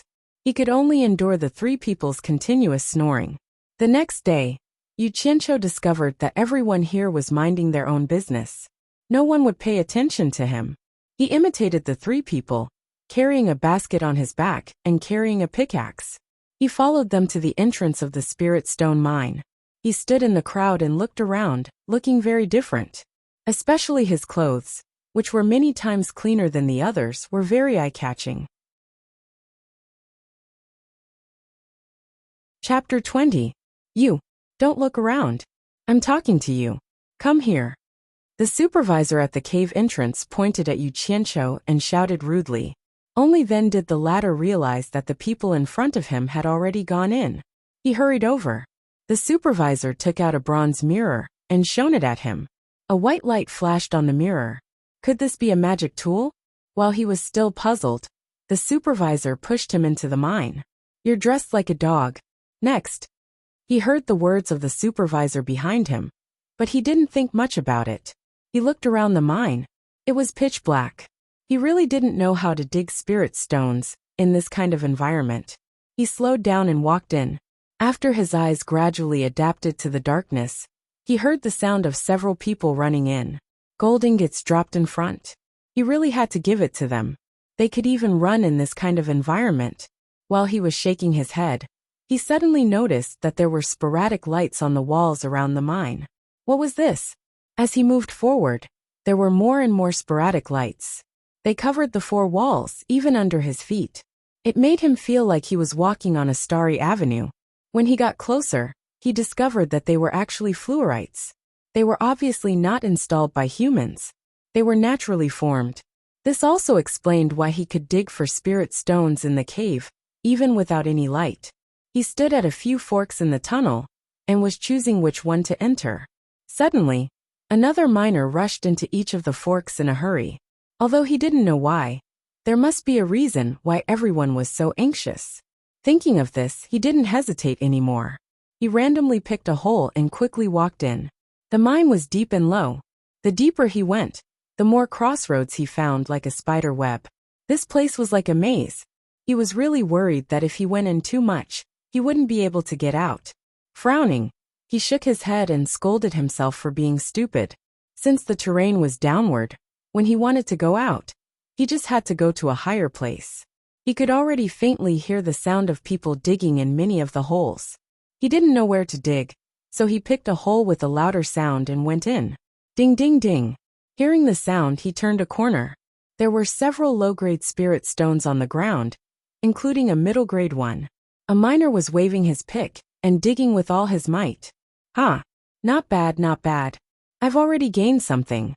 Yu Qianqiu smiled enthusiastically. As he spoke, he put down the basket on his back. He held the pickaxe and looked around, looking for a place to start. The tinkling sound suddenly stopped. He turned around and saw that the miner was looking at him warily. He nodded and smiled again. Obviously, the miner did not welcome him. His smile was a little awkward. "Get out. I discovered this vein first," the miner said bluntly. Yu Qianqiu was a little angry. "Damn it. We're all miners, so why are you chasing me out?" However, he couldn't see through the other person's cultivation level. It was obvious that the other person's cultivation level was higher than his. A little impatience will spoil great plans. Even though he was unhappy, for the sake of his great cause of stealing spirit stones, he decided to swallow his anger. He rolled his eyes, picked up the basket, and walked out with a sullen face. What happened next was the same. In every small hole, there was a person digging. When they saw him, they would bluntly announce, "This is my territory, get out." What made him most discouraged was that almost everyone he saw had a higher cultivation level than him. He wanted to find someone to vent his anger, but there was no one to vent it on. Now he finally understood why those people ran after entering the mine. They were all afraid that the spirit stone vein they discovered last time would be taken by someone else, so they rushed to take over. In a fit of anger, he walked towards the deepest part of the mine. He didn't know how many years he had been digging, how long he had walked, and how many turns he had taken. Finally, he reached the end of the mine. "Damn it! There shouldn't be anyone chasing me out here." He cursed and put down the basket. He held the pickaxe in his hand and couldn't help but feel excited. In front of him was a dead end. It was as if he could see the spirit stones waving at him. He raised the pickaxe with both hands and started digging. Ding! "Damn it!" Yu Qianqiu screamed and threw the pickaxe to the side. He raised his numb hands inside. He shook his hands and picked up the pickaxe to test it on the surrounding walls. Ding ding ding. Everywhere was as hard as stone. No wonder the sound of digging sounded like blacksmithing. He was too impatient. He tried again and didn't know whether to laugh or cry. How was this digging? This was clearly digging a hole in a stone mountain. In the past, he really didn't know that spirit stones grew in such a place. The amount of spirit stones used by so many people in Ongquangsung depended on these people to dig them out bit by bit. Even though he heard that there were other spirit stone mines in other places, the miners there probably didn't have it easy either. He tried to inject chi into the pickaxe. Ding ding ding. Sure enough, it started digging. Yu Qianqiu was extremely excited. He swung his arms and dug with all his might. It was good to have enthusiasm for work, but not being able to produce results was often the most painful thing. He dug for a long time. Not to mention spirit stones, he didn't even see a single hair. With the continuous consumption of the qi in his body, he was unable to keep up with the expenditure. At this rate, he would die of exhaustion before he could dig up any spirit stones. He wasn't a reckless person. He immediately stopped and decided to figure out what the problem was. Based on the limited common sense from his previous life, the first thing he could confirm was that things such as gold and precious stones all had their own veins and directions. He believed that the same principle applied to spirit stones. The fluorite that could be found everywhere should be associated with spirit stones. This cobweb-like hole must have been dug by the miners in the past. If they stopped here, did it mean that there were no more spirit stones ahead? He didn't understand this point, so he couldn't make a judgment. He wanted to find someone to ask, but the miners here would probably get the same result. No one would tell him. What a headache. Damn it. Why am I so stupid? Yu Qianqiu slapped his forehead in annoyance. Sister Bai's Fox clan was an expert in digging holes. He should ask her. He carefully looked around. After confirming that there was no one, he picked up the tool and disappeared. Sister Bai, help. Yu Qianqiu, who returned to his own territory, shouted a few times and stopped. A forest suddenly appeared in front of him. The bamboos were swaying, and a familiar melody came from the forest. If it wasn't for the purple chaos around him, he would have suspected that he had gone to the wrong place. He walked into the forest in doubt. A green and exquisite bamboo house appeared in front of him. The style was very retro. The bamboo house was surrounded by a bamboo fence. There was a small bamboo pavilion inside, and a beautiful woman in white was playing the zither and singing. Who else could it be if not the white fox? Yu Qianqiu, who was relieved, looked around again and smiled with satisfaction. Looking at the white fox playing the zither and singing, he couldn't help but admire it. As expected of an artist, its aesthetic standards were higher than ordinary people. The forest surrounded the bamboo forest, and the bamboo forest surrounded the bamboo house. The environment was quiet. He didn't expect that the thing he had thrown in a few days ago would be turned into this by the white fox in just a few days. The layout was appropriate and pleasing to the eye. He walked in with a smile, although the white fox didn't even raise her head. With her late-stage tribulation passing stage cultivation, she would definitely know that he had come. Yu Qianqiu walked to the pavilion and called out, "Sister Bai." Unexpectedly, the white fox didn't pay attention to him. She didn't even raise her head. Yu Qianqiu's heart skipped a beat. She had a problem with him. He didn't know how he had offended her, but it wasn't a good thing. He was just about to ask her for help. Yu Qianqiu sat at the side with a mischievous smile. He stuck his head out and said, "Yo, whose beauty is playing the zither? Beauty, this young man greets you." Beauty, beauty, beauty. To be honest, after this younger brother left her here, she couldn't even see his shadow for a few days. It made her feel like she had just been released from captivity and was trapped again. How could she not be angry? However, she couldn't do anything about this shameless person. She ignored him, but he kept calling her beauty. The sound of the zither stopped. The white fox's face turned slightly red. She raised her head and said angrily, "Do you still remember that you have a sister like me? If you have the ability, then don't come back. Are you digging for spirit stones?" The last sentence was said when she saw the thing in Yu Qianqiu's hand. Yu Qianqiu was stunned. The white fox's words made him feel a little strange. It was like a wife who had been living alone at home for a few days and finally saw her dead husband. The thought flashed through his mind. He avoided the question and replied, "Sister's eyes are really sharp. You saw through it with one look." He then told the white fox about how he was punished to do hard labor in the spirit stone mine. However, he hid the fact that he had wronged Wu Baoru. This kind of feeling was understandable. No one would want to expose their despicable and shameless side to the public. He told the white fox that because he had offended sect leader Ong Kwangsung, and now that his master was dead, he was immediately attacked by the sect leader for revenge. He was sent to the spirit stone mine to do hard labor. If he couldn't complete the task, he would face severe punishment. A dignified sect leader is actually so narrow-minded. The white fox frowned. She stared at the smiling face in front of her and said, "You have the golden bead. If you want to escape, no one in Ong Kwangsung can stop you. Could it be that you are here to ask for my help?" "Haha, sister is wise. I haven't even said it, and you already know." Yu Qianqiu laughed. The white fox was slightly annoyed. She took out the mountain-piercing claw from her waist and threw it to him. Yu Qianqiu hugged the item and smiled from ear to ear. He stood up and was about to leave. He suddenly remembered something and asked, "At the entrance of the mine, I saw Ong Kwangsung's disciple holding a bronze mirror and shining it on my body. Sister, do you know what it's used for? It's just a very ordinary magic tool. It doesn't have much use. If someone secretly absorbs spiritual energy or hides spirit stones on their body, it's very easy to find out.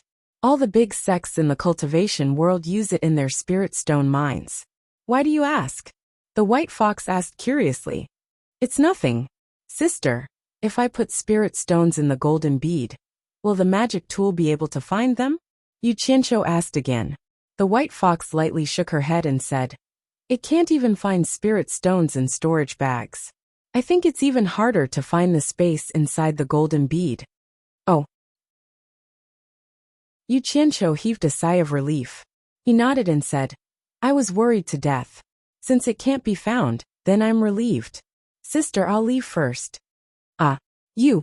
The white fox was stunned. This bastard is probably asking this to steal spirit stones. If that's the case, wouldn't I be helping the evildoer? When she came back to her senses, she wanted to stop him and ask him questions, but he was already gone. Chapter 21. Yu Qianqiu appeared in the mine and listened carefully. The surroundings were very quiet. He put down the pickaxe and put on the mountain-piercing claws. After infusing his true qi, the gloves immediately became one with his palms. The 10 sharp claws were dark and shiny, and he clawed at the wall. Swoosh! Stone chips flew. Didn't they say that the gloves could feel spiritual energy? Then let's try it. He pressed his claws on the wall. As soon as he calmed down, he felt that the gloves seemed to have an impulse to pull him to the left. Yu Qianqiu's heart was beating fast. He really felt spiritual energy. His hands moved according to the feeling from the gloves. It was not until they moved 3 to 4 meters from their original position that they stopped. Although the distance it had moved wasn't far, it was still far from the direction he had intended to dig in. Right in front of him, he could clearly feel the spirit stones that he wanted to dig up. Yu Qianqiu was very glad. If not for the gloves, no matter how fast he dug, it would be useless. Baby, I'm coming. Yu Qianqiu shouted excitedly in his heart. His 10 claws moved, and he rushed at the stone wall in front of him. Swoosh swoosh. There was no sound of clanking. It was like a sharp knife cutting through paper. The stone wall could not withstand a single blow, and was destroyed in an instant. Not long after, a hole a few meters deep was dug. The feeling in front was also getting stronger and stronger, encouraging Yu Qianqiu to move forward bravely. When he clawed down and saw a crystal white part of the stone wall, he could not help but cheer.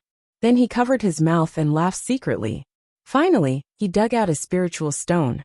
Suddenly, he remembered that his basket and pickaxe were still in the tunnel outside. He immediately went out and looked around to see that no one was around. He picked up the things and went back into the tunnel. After digging out the spiritual stone, he held it in his hand and looked at it carefully. This was the first time he found that the spiritual stone was so beautiful. It was crystal clear and cute no matter how he looked at it. Unfortunately, it was only a low-grade spiritual stone. He shook his head and threw the spiritual stone into the basket. Then he patted his head again. Not knowing what he thought, he picked up the pickaxe and the basket with the low-grade spiritual stone and threw them into his space. If he continued to work hard, perhaps the superior spirit stones were just ahead. Now that he had an income, he was even more excited. He followed the feeling of mountain-piercing claw without stopping. Not long after, the occasional appearance of 1 or 2 spirit stones on the stone wall gradually increased to several spirit stones appearing at the same time. All of them were eagerly put into his own space by his fingers. Although they were all low-grade, he did not reject any of them, and did not waste any of the fruits of his labor. Holy shit! Great harvest 1 2 3 9 another 10 low-grade spirit stones. The 10 low-grade spirit stones that appeared at the same time disappeared one by one as he counted with his fingers. After digging nearly 100 pieces of low-grade spirit stones, a thick white crystal appeared in front of his eyes. It was exactly the same as the middle-grade spirit stone that his master had given him. Needless to say, the first mid-tier spirit stone was in his hands. As he continued to dig, Yu Qianqiu became more and more excited. The density of the spirit stones was getting higher and higher. For every 100 low-grade spirit stones, he would find one mid-grade spirit stone. When he had dug out close to 100 mid-grade spirit stones, he suddenly felt something strange coming from his mountain-piercing claw. Could it be that high-grade spirit stones were about to appear? Slightly stunned, he immediately dug in that direction without any regard for his life. Of course, the correct judgment would not disappoint him. When a light golden spirit stone appeared on the stone wall, Yu Qianqiu carefully dug it out. He took off the mountain-piercing claw and held it in his hand to carefully examine it. There was no doubt about it. This was a high-grade spirit stone. It was the first time he had seen a high-grade spirit stone. He had heard from his master that it was light golden in color. The light golden spirit stone was as beautiful as amber. Under the illumination of the fluorite, it exuded an enchanting luster. Looking at it, Yu Qianqiu was dazzled. Feeling the rich spiritual energy in the spirit stone in his hand, he really wanted to inhale it into his body, but he still controlled that impulse. Not for anything else, but for the increasing number of high-grade spirit stones. He swallowed his saliva and said, "You want me to hand over such a good thing? Humph. Even if you beat me to death, I won't do it." The amber-like crystal disappeared in his hand. The white fox in the golden bead confirmed her guess. Sure enough, not long after Yu Qianqiu disappeared, spirit stones began to fall from the sky. They fell precisely in the courtyard and piled up into a small pile. She just shook her head. Those things were not tempting to her. For a person whose cultivation had reached the late stage of passing calamity, she had already reached the peak of the cultivation world. Spirit stones had no effect on her. Yu Qianqiu also discovered the rule of digging spirit stones.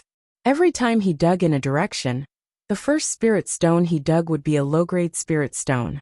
Every 100 low-grade spirit stones would be surrounded by a middle-grade spirit stone. And in nearly 100 such groups, there would only be one high-grade spirit stone. After knowing this rule, he was no longer interested in those low-grade spirit stones. It was a waste of time and not worth it.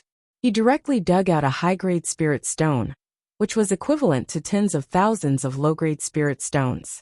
Only when he was casually digging did he put the middle-grade and low-grade spirit stones into the space. Counting the time, almost a day had passed. Excluding the half of the day that was wasted, he estimated that he had dug out nearly 100 high-grade spirit stones, hundreds of middle-grade spirit stones, and thousands of low-grade spirit stones. His mood changed from excitement to disapproval. This was the psychological change from a poor person to a rich person. He probably didn't know that his income in the half of the day was equivalent to the output of the spirit stone mine in a day. This was naturally due to the contribution of the Fox clan's treasure, the mountain-piercing claw. For 3 consecutive days he almost non-stop digging. He didn't hand in spirit stones every day like other people. The spirit stones in his hand were enough for him to hand in spirit stones for 3 days at a time. However, at the end of the second day, he felt a little hungry. After all, he hadn't reached the bearing essence stage yet. He went to the golden bead and roasted a pheasant to eat. Seeing the pile of spirit stones that almost filled half of the courtyard, he smiled very happily and sighed that his hard work was not in vain. However, the white fox warned him that if he dared to throw another spirit stone into the courtyard, she would take back the mountain-piercing claw. This threat was quite effective. After that, he threw all the spirit stones into the forest outside the courtyard. The deadline of 3 days was up. Yu Qianqiu came out carrying a basket full of spirit stones. At the entrance of the cave, there were more than 10 supervisors counting the spirit stones for the miners. He, who was at the back of the line, had to wait for a while before it was his turn. Just as he walked over, he heard someone say, "Let me see." He looked up and saw the fierce-looking Gao Shiping smiling at him. "Junior Marshal Brother Yu, I've been waiting for you to come out. I wonder how you finished the task." Gao Shiping said with a fake smile. This guy's attitude wasn't too friendly. Yu Qianqiu put the basket on the big table at the entrance of the cave and said with a smile, "It's my first time, so I'm not used to it. Fortunately, I managed to finish the task." A pile of spirit stones fell on the table, shining brightly. A trace of greed flashed in Gao Shiping's eyes, but it was quickly hidden. All of this fell into Yu Qianqiu's eyes. The corner of his mouth slightly curled up, revealing a trace of a smile. The former waved his hand, and two supervisors came over to count the spirit stones. Senior Marshal Brother Gao, there's something I'd like to ask. Yu Qianqiu gestured for him to speak first. Gao Shiping frowned. He thought to himself, I gave you some face, but you really opened a dye shop. I called you Junior Marshal Brother out of politeness, but you really dared to call me brother. Why don't you find out what kind of place this is? Thinking of the two Senior Marshal Brothers' instructions, he could not offend them too much. Perhaps one day, when they return to Kwang-sung and gain power, he might have to beg them for help. He walked to the side with a sullen face and said coldly, Junior Marshal Brother Yu, what's the matter? This is my first time here, so I'm afraid that I might have done something wrong. If I've offended you in any way, please forgive me. Yu Qianqiu raised his hand and bowed to Gao Shiping. A faint gold color flashed in his hand. He looked around and saw that no one was paying attention to him. When he lowered his hand, the faint gold color slid into the latter's clothes. Gao Shiping saw the alluring faint gold color the moment Yu Qianqiu raised his hand. He naturally knew what it was, but before he could react, it had already slipped into his clothes. Gao Shiping's body trembled, and his hand subconsciously pressed on the thing in his abdomen. His eyes flashed as he stared at Yu Qianqiu. The temptation of a high-grade spirit stone was too great, and he was considering whether or not to accept it. As a core formation stage cultivator, he could only receive 25 middle-grade spirit stones every month. A high-grade spirit stone could last him for 4 months. Although he was the supervisor of the spirit stone mine, he had never dared to take a spirit stone from here. If someone found out, the consequences would be unthinkable, especially since there were 3 nascent soul stage elders guarding this place. Gao Shiping lowered his voice and said, It's my duty to take care of Junior Brother, but Junior Brother was sent here by the sect to do hard labor. If you can't complete the task or do something you shouldn't do, I can't take care of you. After all, there are 3 elders here, and there are some things that I can't decide. Hearing the meaning behind his words, Gao Shiping could take care of him, but there were some things that he could take care of, and some things that he couldn't. For example, if he couldn't complete the task, or if he stole or absorbed spirit stones. Damn it! He had the heart of a thief, but no guts. Yu Qianqiu rubbed his nose, and patted Gao Shiping's hand that was pressing on his abdomen. He smiled and said, Senior Brother, don't worry. I definitely won't do anything that would make things difficult for Senior Brother. I just want to live a little more freely here. I believe that this won't make things difficult for Senior Brother. Gao Shiping was still a little hesitant, and the supervisor shouted, Yu Qianqiu, the task is completed, and you have received 500 low-grade spirit stones. Come over and be inspected. Senior Brother, don't worry. Yu Qianqiu said softly, and walked over. The supervisor took a bronze mirror and looked at it, and didn't find anything unusual. Gao Shiping, who had been watching the scene, let out a sigh of relief, and shouted to the supervisor, Watch it closely. After saying that, he walked over to Yu Qianqiu and smiled. Junior Brother, you got more than 500 low-grade spirit stones on your first mining trip. I've been here for so many years, and this is the first time I've seen something like this. I really admire you. He wasn't being polite. If he included the top-grade spirit stone that he collected, it would be 10,500 low-grade spirit stones. This was something that had never been seen among the newbies. Luck, pure luck. I just happened to come across a good vein. Yu Qianqiu said modestly. The two of them chatted and laughed as they left, and the others looked at them in disbelief. Gao Shiping had always been secretly called Butcher Gao, and countless miners had died in his hands. When had they ever seen him being so nice to the miners? Chapter 22. Coincidentally, a supervisor passed by and saw this scene. He smiled and asked Gao Shiping, Marshal Uncle, who is this? Sorry to trouble you to accompany us. Yu Qianqiu turned his head to the side, as if he didn't hear anything. Gao Shiping's expression sank, and he shouted at the supervisor, Don't be rude. This is your Yu Qianqiu Shirshu Yu. He only made a small mistake, and was temporarily punished to work here. It won't be long before he goes back. How can you compare him to normal miners? Martial uncle you, martial uncle you. The supervisor smiled apologetically. His smile was a little insincere as he muttered in his heart. So it's that Yu Qianqiu who offended the sect leader. If even this is a small mistake, then most of the miners here can be considered as sinners. Junior brother, don't take his words to heart. Come, let's have a drink at my place. Gao Shiping invited. Yu Qianqiu cupped his hands and smiled. Then I'll do as you say. The two of them laughed and walked towards the supervisor's residence with their arms around each other's shoulders. They immediately attracted the attention of many people, especially some of the miners, whose eyes were filled with envy. The days of the supervisor were very comfortable. With a command, good wine and dishes were quickly placed on the table in the refreshing wooden house. The two of them were in a good mood and frequently raised their cups, drinking happily. Of course, there was a reason why the miners could rest for 1 day every 3 days. It was because the labor intensity of mining was too high and most of the miners' cultivation was below the foundation establishment stage.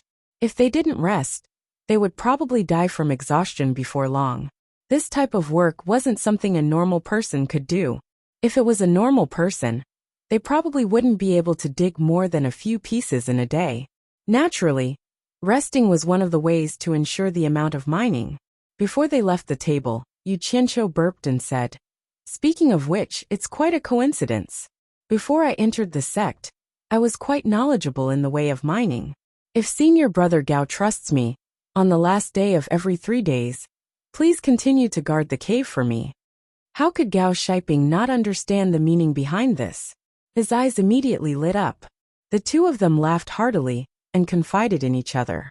In the end, Gao Shiping insisted on sending him off, and Yu Qianqiu found it hard to refuse his kindness. In the end, Gao Shiping sent Yu Qianqiu directly to his cave. Butcher Gao's arrival scared the other 3 people in the cave, so much that they quickly got up. The two of them exhaled the smell of alcohol and called each other affectionately. It was really enviable for others. Looking at his junior brother's living environment, Gao Shiping frowned. He patted his chest and promised, "Junior brother, please bear with it for now. Tomorrow, I'll find a clean place to stay. Leave this matter to me." After Butcher Gao came, the way the 3 of them looked at Yu Qianqiu changed greatly. They became much more reserved, and they no longer dared to touch his buttocks. Yu Qianqiu understood what was going on. He looked at the 3 of them and noticed a bloody wound on Shi Xiaotian's back. Clearly, he was whipped by the wolf Fang whip. He couldn't help but ask, "Shi Xiaotian, what happened to your back?" Hearing him called, Shi Xiaotian quickly got up and replied to his martial uncle. After seeing the relationship between Yu Qianqiu and the Lord Warden, he didn't dare to act like he did before. It turned out that Shi Xiaotian was still short of 100 low-grade spirit stones for this mission. According to the rules, he had to be whipped by the wolf Fang whip. This injury was a punishment. Seeing him speak, Yu Qianqiu asked a few more questions. Shi Xiaotian answered them one by one. Speaking of which, Shi Xiaotian was quite unlucky. His family was originally a noble in the Huaxia Empire. Because of his good innate talent, he was fancied by a certain core formation stage cultivator in Ongquangsung, who wanted to take him as a disciple. In the Huaxia Empire, cultivation was a blessing that could only be encountered by chance. Naturally, his family happily agreed to take him as a disciple. Therefore, Shi Xiaotian went to Ongquangsung.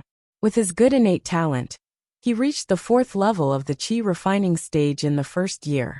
However, in the second year, his master was killed by someone at the foot of the mountain.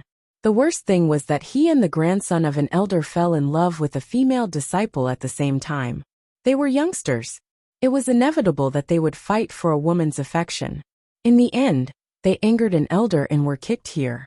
When Yu Qianqiu heard that his master was also dead, he couldn't help but look at him a few more times. When he talked about fighting for a woman, he couldn't help but laugh. When he looked at Shi Xiaotian again, he felt a sense of sympathy. Therefore, he wanted to help him. "Tomorrow, you and I will go dig for spirit stones together." After speaking, Yu Qianqiu sat cross-legged and closed his eyes. Shi Xiaotian was stunned. Although he was unwilling, he didn't dare to say anything. until many years later, when he thought back to that night, he couldn't help but lament that fate played a huge joke on him. From that night onwards, his fate took a complete turn. The next day, Yu Qianqiu, who was sitting cross-legged and meditating, fell asleep at some point. In his dream, he was intimate with a certain someone who was bathing in the forbidden area. He probably heard the story of Shi Xiaoyan's jealousy and dreamed of it at night. Otherwise, how could the fairy sister he hadn't dreamed of for a long time appear again? When he woke up with a yawn, the sun was already high in the sky. Wiping away the saliva at the corner of his mouth, Shi Xiaoyan's dirty face couldn't hide the anxiety in front of him. Looking at the other two people in the cave, Yu Qianqiu smiled in satisfaction. He would never mistreat those who listened to him. "Martial uncle, you're awake. It's almost noon. Let's hurry." In fact, Shi Xiaoyan had wanted to leave long ago. If it wasn't for the relationship between Yu Qianqiu and Gao Tufu, he wouldn't have seen him now. Looking at the two sets of mining tools in front of him, Yu Qianqiu grunted and walked out empty-handed. Shi Xiaoyan picked up the two baskets and followed. Although Yu Qianqiu didn't say anything, he nodded in his heart. If Shi Xiaoyan didn't even know how to look at things, then he wouldn't be worth his help. The area around the Spirit Stone mine had long since become empty. Apart from some guards, only a few people could be seen at the entrance of the mine. "Junior brother, you really made me wait." Gao Shiping, who was at the entrance, laughed when he saw the two people walking over. Yu Qianqiu also waved his hand, walked over, and said with a smile, "I don't dare to trouble senior brother.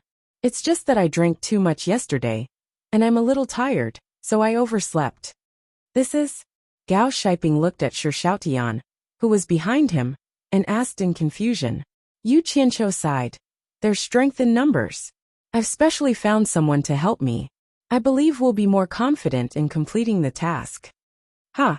I believe in junior brother's ability, and you definitely won't disappoint me." Perhaps only Yu Qianqiu could understand the deeper meaning behind Gao Shiping's words. Gao Shiping then took out something wrapped in a banana leaf and said, "Junior brother, you'll probably be in there for another 3 days. This is some food. Junior brother, bring it in to eat."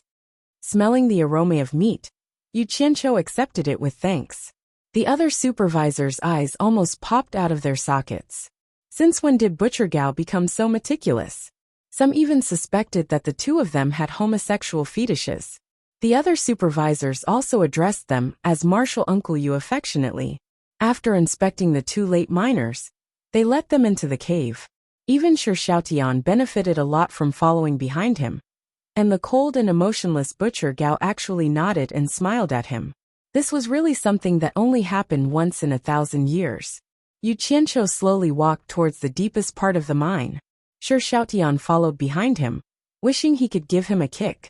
Half of the day had already passed, and he was still so calm. Yu Qianqiu walked all the way to the entrance of the cave that they dug yesterday. He smiled and said, "You didn't eat anything this morning, right? It's all my fault for oversleeping. Come eat something first. You'll have the strength to work when you're full."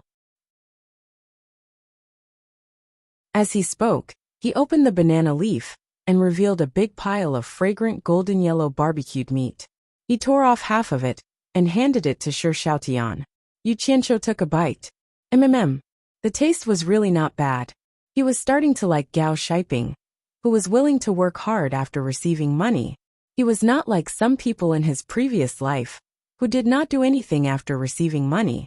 He hated those people the most. Just as he was enjoying his meal, he suddenly heard someone crying. He saw Shi Xiaoyan holding the large piece of barbecued meat and crying. Yu Qianqiu was taken aback. He asked curiously, "Why are you crying?" "Martial uncle, little Tian has not eaten meat for a long time. Little Tian is homesick." Shi Xiaoyan wiped his tears and sobbed. "What a child." Yu Qianqiu swallowed the meat in his mouth and said, "Damn! I was wondering what you were doing. You're crying like a girl. Hurry up and eat. We'll work after eating." Therefore, the two of them squatted in the deepest part of the mine, hugging the barbecued meat and gnawing on it. The sound of chewing echoed. After eating, Shi Xiaoyan patted his stomach happily. Yu Qianqiu asked him to take his tools and brought him into the cave that he had dug. When Sir Xiaotian saw the exposed spirit stones all around the cave walls, his eyes immediately widened in disbelief. It was obvious that someone had dug this cave before. But why were the spirit stones right in front of him left untouched? Of course, he did not know that these were leftovers from Yu Qianqiu's digging. He was too lazy to pick them up. Yu Qianqiu pointed deep into the cave and said, "I found this. There are more in there, just like here, there are exposed spirit stones. Just a few of them will be enough for us to finish our mission for 3 days. Little Tian, I asked you to dig enough for 2 people for 3 days. Will you do it?" Sir Xiaotian nodded excitedly and said, "Don't worry, Martial Uncle. You can rest at the side and leave it to me. It won't take much effort to dig these spirit stones." "Damn it. Do you think I brought you here to slack off?" Yu Qianqiu was in a bad mood after being misunderstood. The muscles on his face twitched as he explained, "I didn't leave this place to you to rest. I'm going to look for a better vein of ore. We can't just ignore what happened today and ignore the future." Hearing that Yu Qianqiu was going to find a better mine, Sir Xiaotian immediately patted his chest and said, "Don't worry, Martial Uncle. Leave this place to me." Why did it sound like he was comforting someone who was about to die? Yu Qianqiu rolled his eyes and said, "Don't go out for the next 3 days. Don't worry and dig here. I'll bring you something to eat. Remember to dig it clean. Don't waste the exposed spirit stones." After Sir Xiaotian agreed, he was too lazy to say anything else. He turned around and went to find a good place to dig for spirit stones.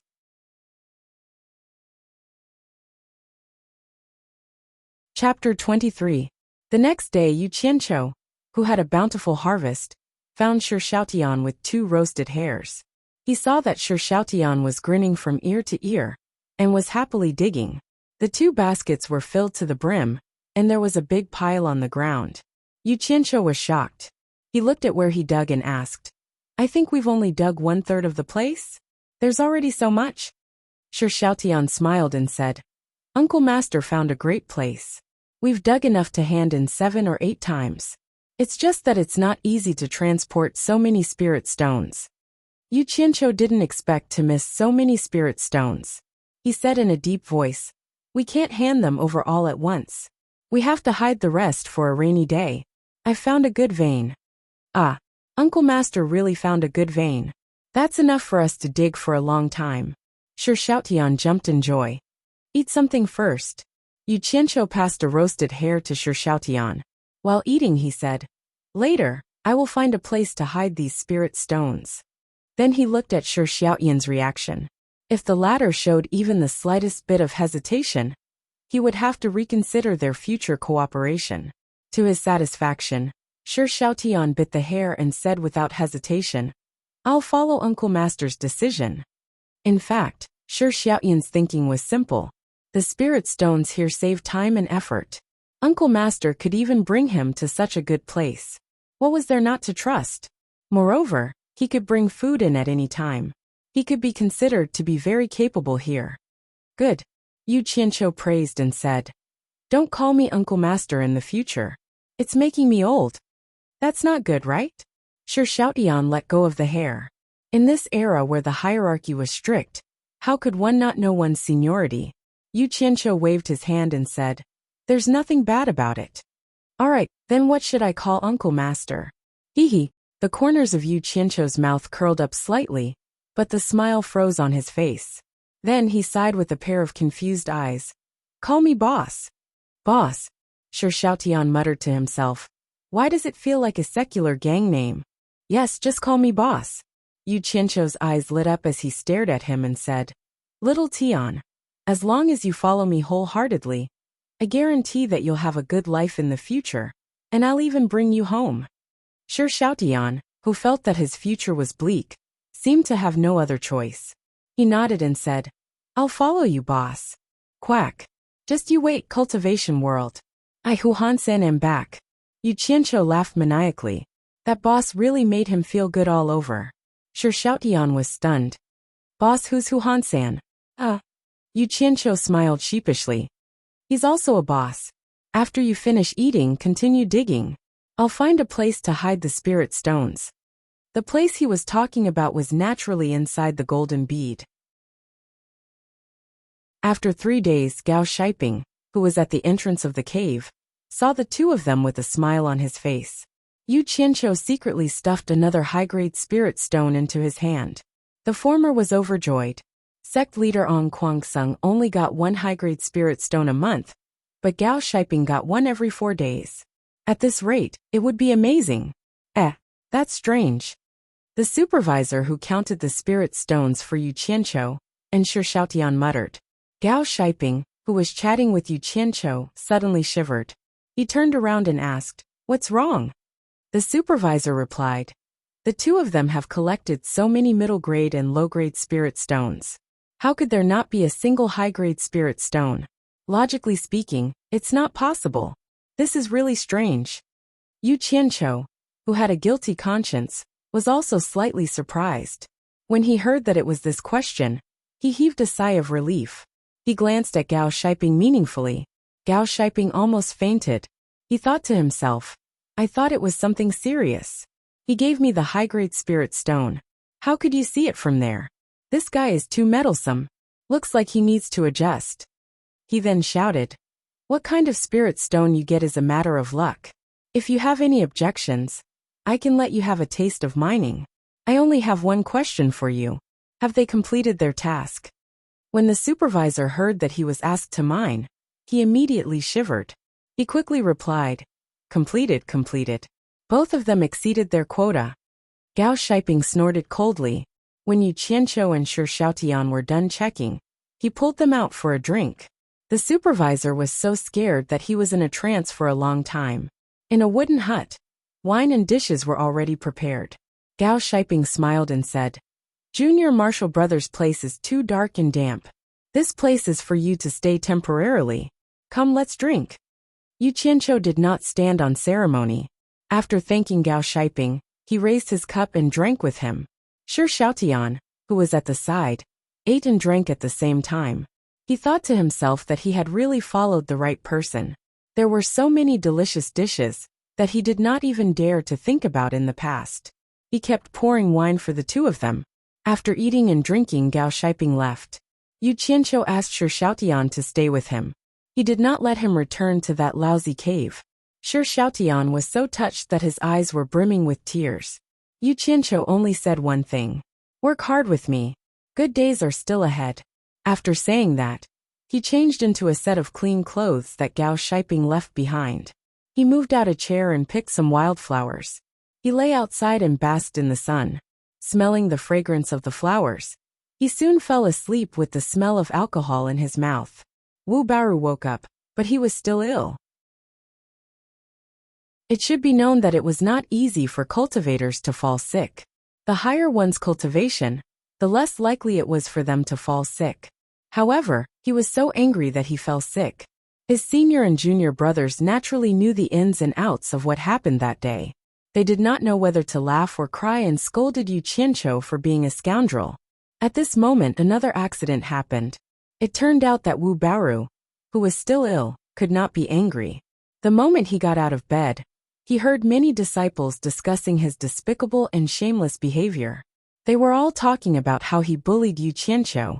The rumors spread like wildfire. Wu Baoru was so angry that he vomited blood on the spot and fainted again. When he woke up, he shouted that he wanted to kill Yu Qianqiu. However, no one would let him do that because Lu Chongqing had already made arrangements. What kind of place was the Spirit Stone mine? As the sect master of Ong Kwangsung, how could Lu Chongqing not know that the reason he sent Yu Qianqiu there was to make him suffer a little? When he could not stand it anymore, he would naturally be able to get the secret easily. Lu Wanwan was one of the elders of Ong Kwangsung.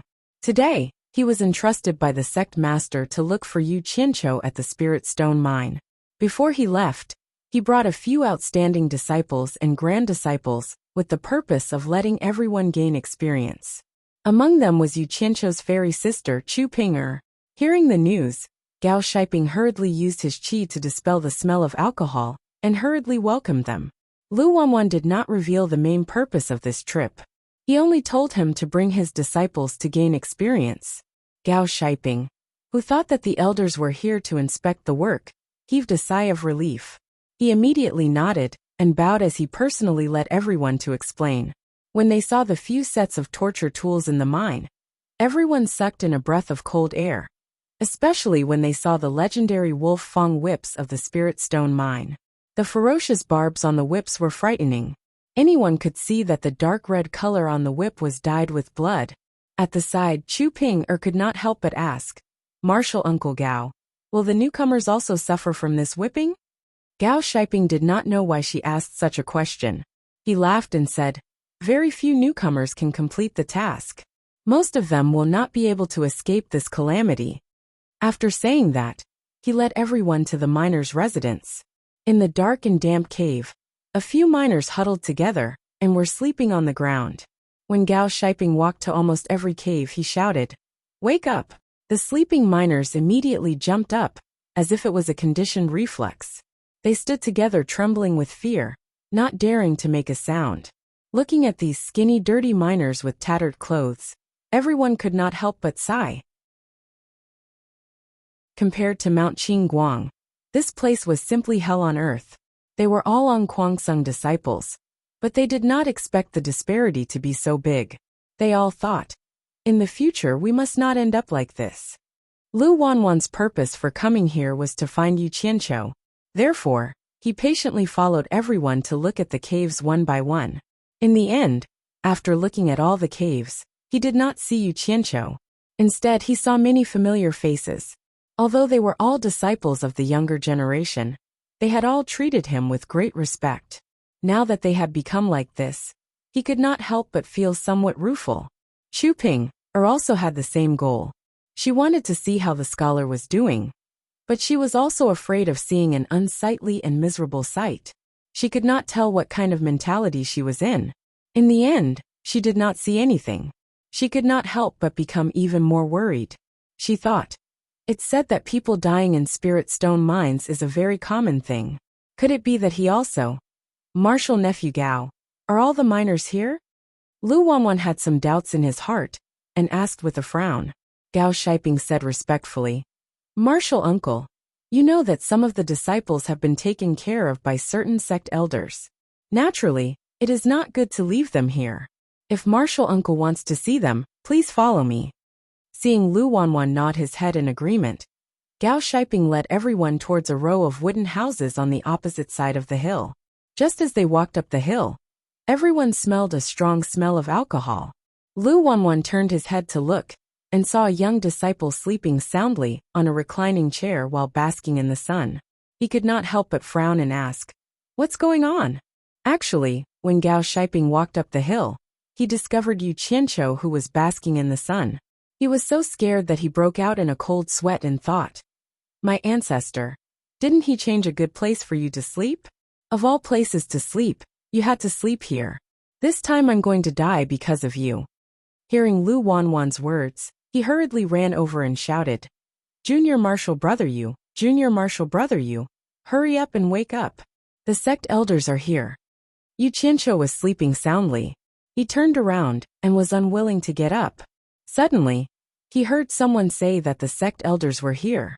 In his mind, he immediately thought of Wu Baru, and immediately had the urge to touch a brick. Unfortunately, he did not feel anything. He immediately jumped up and shouted with sleepy eyes, "Damn it! Lingering around like a ghost, where is he? Where is he?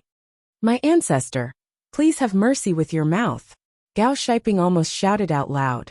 He hurriedly pulled him and said, "Junior Martial Brother, stop shouting. He's right here."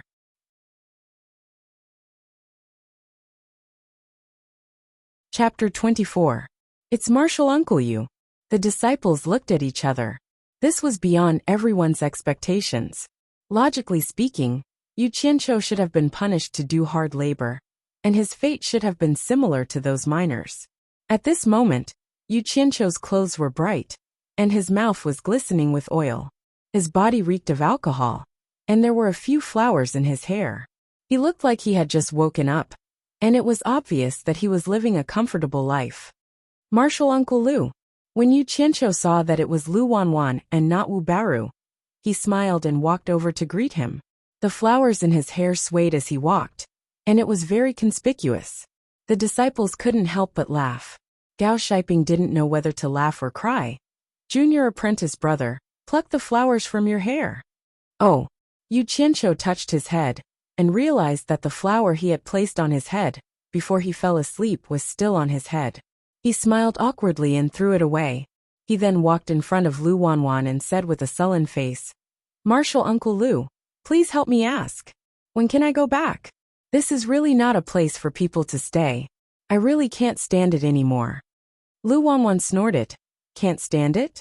I don't think I've seen anyone sleeping in broad daylight on Mount Qingguang. As he said this, he coldly stared at Gao Shiping and asked, doesn't he need to do hard labor? Didn't the law enforcement disciples tell you when they sent him here? This disciple doesn't dare. Gao Shiping cursed all 18 generations of Yu Qianqiu's ancestors in his heart, and hurriedly replied, Junior apprentice brother, you works the same as all the miners. Every day he exceeds his quota. If Marshal Uncle doesn't believe it, you can check the accounts of the other supervising disciples. Lu Wanwan naturally didn't believe it. He had been in Ongquangsung for so many years, and naturally knew a thing or two about the situation of the Spirit Stone mine. He had never heard of anyone who could exceed their quota every day. After calling the disciple in charge of the mining accounts, Lu Wanwan was speechless after seeing the accounts. At this moment, Shi Xiaotian, who was sleeping, heard the commotion and ran out. When he saw everyone, he immediately stood there, not daring to move. Yu Qianqiu didn't care so much. He noticed Chu Ping'er, and couldn't help but think of her fair skin when she took off her clothes that day. His eyes couldn't help but glance at her curvaceous body a few times. At this moment, he was the center of attention, and Chu Ping'er was naturally looking at him as well. Seeing that he was unscrupulously looking at places he shouldn't be looking at, her face flushed red, and she angrily said in her heart, this person is obviously a peerless talent, but why does he always pretend to be a lowly person to hide his true colors? Does he think I don't know? Ever since she found out that those 2 songs were made by Yu Qianqiu, she had always thought that he was deliberately putting on an unrestrained front. Pfft! A mischievous and pretty female disciple beside Chu Ping'er suddenly burst into laughter. It immediately attracted everyone's attention. Yu Qianqiu praised in his heart. Although she was not as good-looking as the fairy sister, she was still a beautiful girl. Not bad. Not bad. Lu Wanwan frowned and lightly shouted, Xiar. However, the pretty female disciple didn't seem to be afraid of him at all. She pouted and said, Grandpa, I just saw Shiji Chu Ping'er blushing under Shi Shuyu's gaze, so I couldn't help but laugh. This person turned out to be Lu Wanwan's biological granddaughter, Lu Xiar. Look at what she said. Everyone's eyes immediately turned to the 2 of them. Chu Ping'er's face became even redder, and she lightly pinched Lu Xiar. Misunderstanding, misunderstanding. Yu Qianqiu smiled awkwardly. Suddenly he was stunned, and stared at Chu Ping'er and said in surprise, You are Chu Ping? Chu Ping'er nodded lightly. Lu Xiar giggled and said, Why? You must have heard of my Shiji's name. The 2 songs that Shiji composed are famous in the whole of Ongquangsung. Seeing that the topic had changed, Gao Shiping, who was eager to hear it, also said in surprise, So you are Shiji Chu Ping?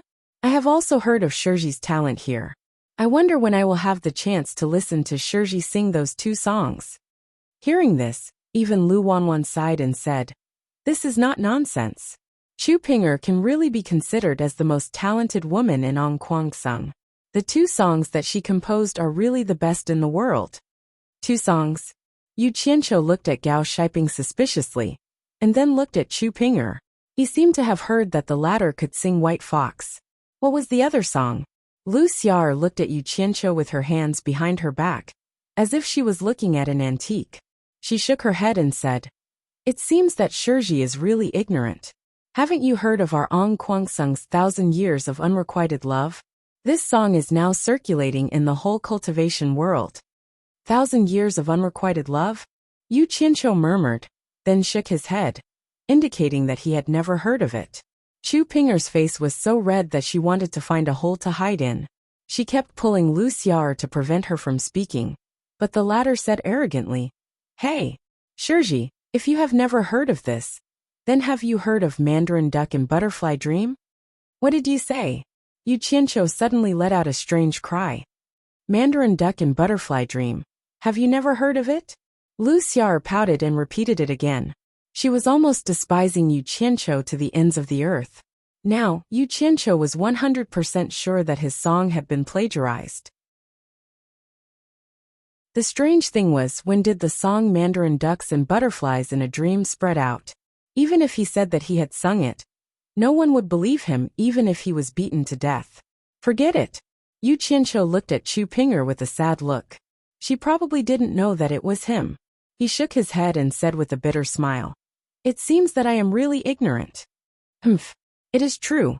Lu Xiao rolled her eyes and added, "Damn. Vomiting blood." Yu Qianqiu looked at the sky speechlessly.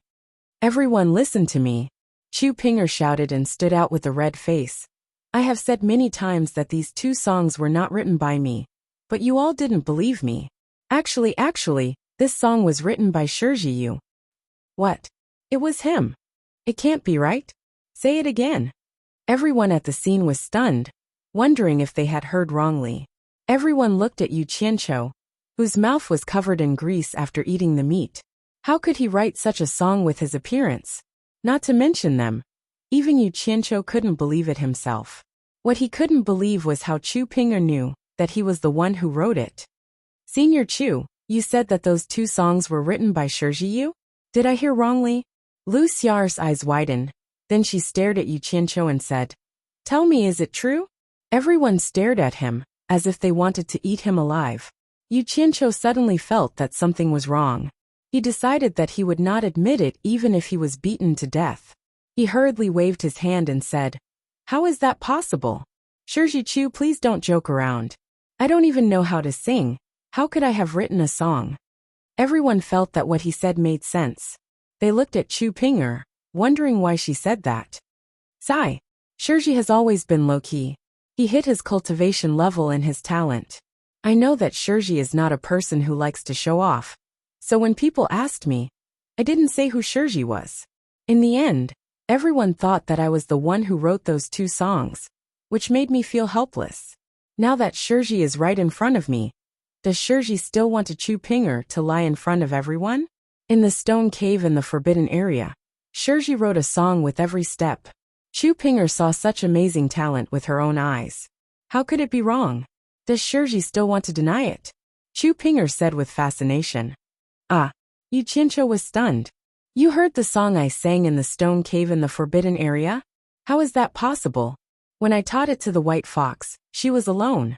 Speaking up to this point, he suddenly realized that he had let the cat out of the bag. Ah.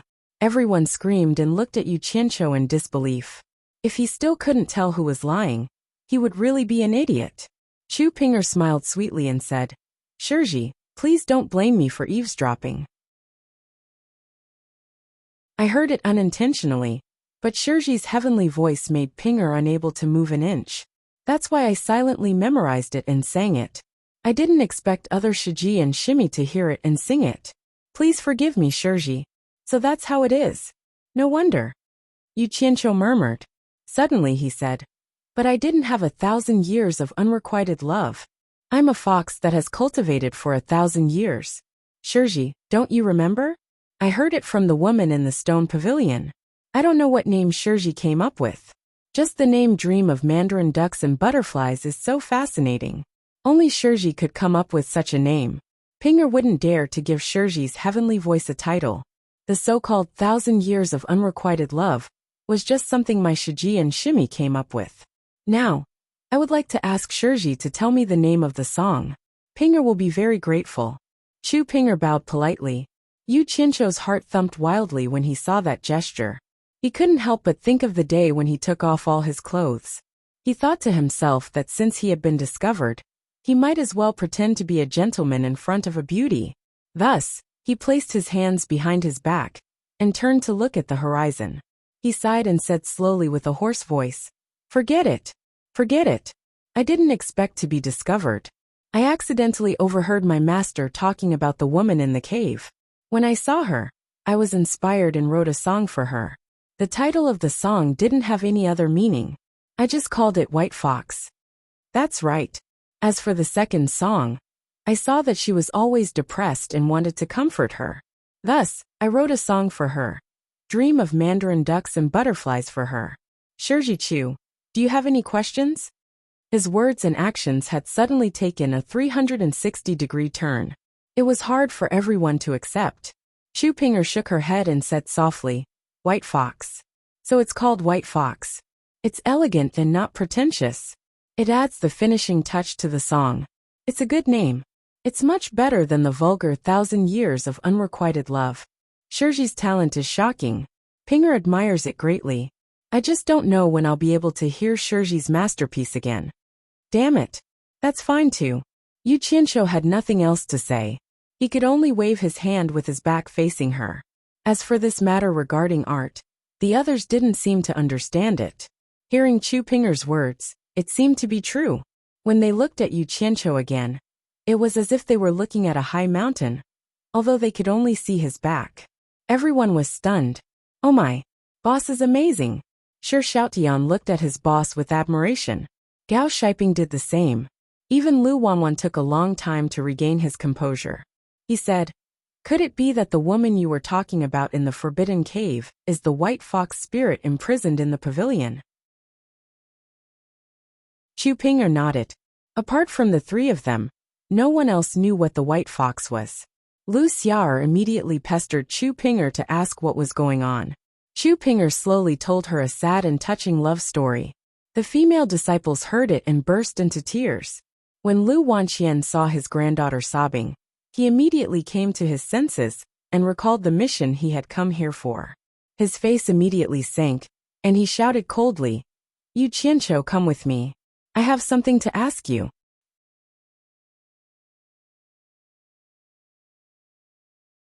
Chapter 25. What he wanted to ask was naturally related to the secret. The two of them stood far away.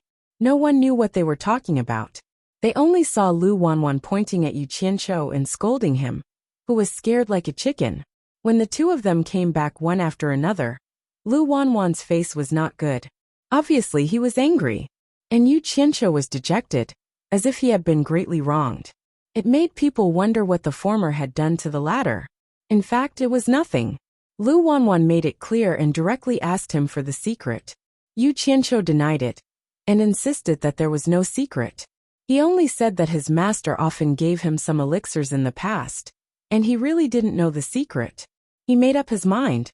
Since they said there was a secret, he would blame everything on his dead master. You want to know? You can ask my master. After learning the truth from Wu Baoru, Lu Wanwan had already regarded Yu Qianqiu as a scoundrel. Naturally, he didn't believe what he said. After asking for a long time, he still didn't get the reason. Lu Wanwan was so angry that he shouted. In the end, he even threatened Yu Qianqiu, but Yu Qianqiu still insisted that he didn't know. Lu Wanwan said, You won't tell me, right? You will tell me when you are obedient. The two of them parted on bad terms. Then, he pulled Gao Shiping aside to talk to him with a sullen face. Everyone could see that the atmosphere was a little strange. His granddaughter Lu Xiao'er, however, opened her big eyes carefreely and pestered Yu Qianqiu, asking him to write a song for her. Yu Qianqiu glanced at Lu Xiao'er's exquisite figure that was already beginning to take shape. He cursed the old man in his heart for being so arrogant. If one day you make me angry, I'll make your granddaughter pregnant. Let's see if you can still be so arrogant then. But on the surface, he still pretended to be lost. He smiled bitterly and said, Why should I write a song? It's still unknown whether I can live past this year. Chu Ping, and others were shocked when they heard this. Lu Xiao'er asked, Martial uncle, what's wrong? What's wrong? Yu Qianqiu forced a smile and said in a desolate tone, It's a pity that my teacher died early, and there's no one to protect him. Now that I've offended Elder Wu, I'm afraid that even the sect's elders will want to kill me. Today, your grandfather came here on behalf of the sect leader, to make me plead guilty and submit to the law. They looked at each other and thought to themselves, No wonder Elder Lu brought us here today. I thought he really wanted to broaden our horizons. Nonsense, my grandpa is not that kind of person. Lu Xiao'er defended her grandpa. Sigh. Whether it was nonsense or truth, it didn't matter. Does it mean anything to me? What's in it for me to lie to you? Yu Qianqiu's expression was bleak and bitter. Everyone was speechless. Suddenly, Yu Qianqiu's eyes lit up and he said emotionally, "If I, Yu Qianqiu, am really guilty as a man, I will take responsibility for what I've done. Your grandpa doesn't need to say anything, and I will kill myself here to apologize to the world. But I'm innocent, so how am I supposed to plead guilty? Although my master is dead, if you want me to compromise, I absolutely can't do it. I'd rather die standing than live kneeling." His words were firm and resolute, and his imposing manner was even more awe-inspiring. Everyone who heard him felt deep veneration. Even Lu Xia believed his words and lowered her head sadly. Lu Wanwan and Gao Shiping came back. The former glanced at Yu Qianqiu and sneered, while the latter shook his head helplessly. Yu Qianqiu looked at Gao Shiping and said with a faint smile, "Senior Martial Brother Gao, you don't have to feel embarrassed. I guess Martial Uncle wants you to help me? It doesn't matter, just do as he says." Gao Shiping was taken aback. He looked at Lu Wanwan with an embarrassed look on his face. Lu Wanwan snorted and said, "You refuse a toast only to drink a forfeit." Combined with the scene in front of them, everyone believed that Yu Qianqiu was telling the truth. It seemed that Elder Lu was really going to punish Martial Uncle Yu. Someone became anxious. Lu Xia immediately stomped her feet and shouted at Lu Wanwan, "Grandpa, how could you do such a thing?" Lu Wanwan glared at her and shouted, "This is an adult's matter. Why are you interrupting? Let's go back." Lu Xia did not comply and made a fuss. In the end, she was dragged away by her grandpa. The group of disciples also turned into flowing lights and followed her. "Old thing, how dare you threaten me? Today, I'll give you some extra food so that you can go back and enjoy the show, so that you won't come here for nothing." Yu Qianqiu murmured as he looked at the people flying away.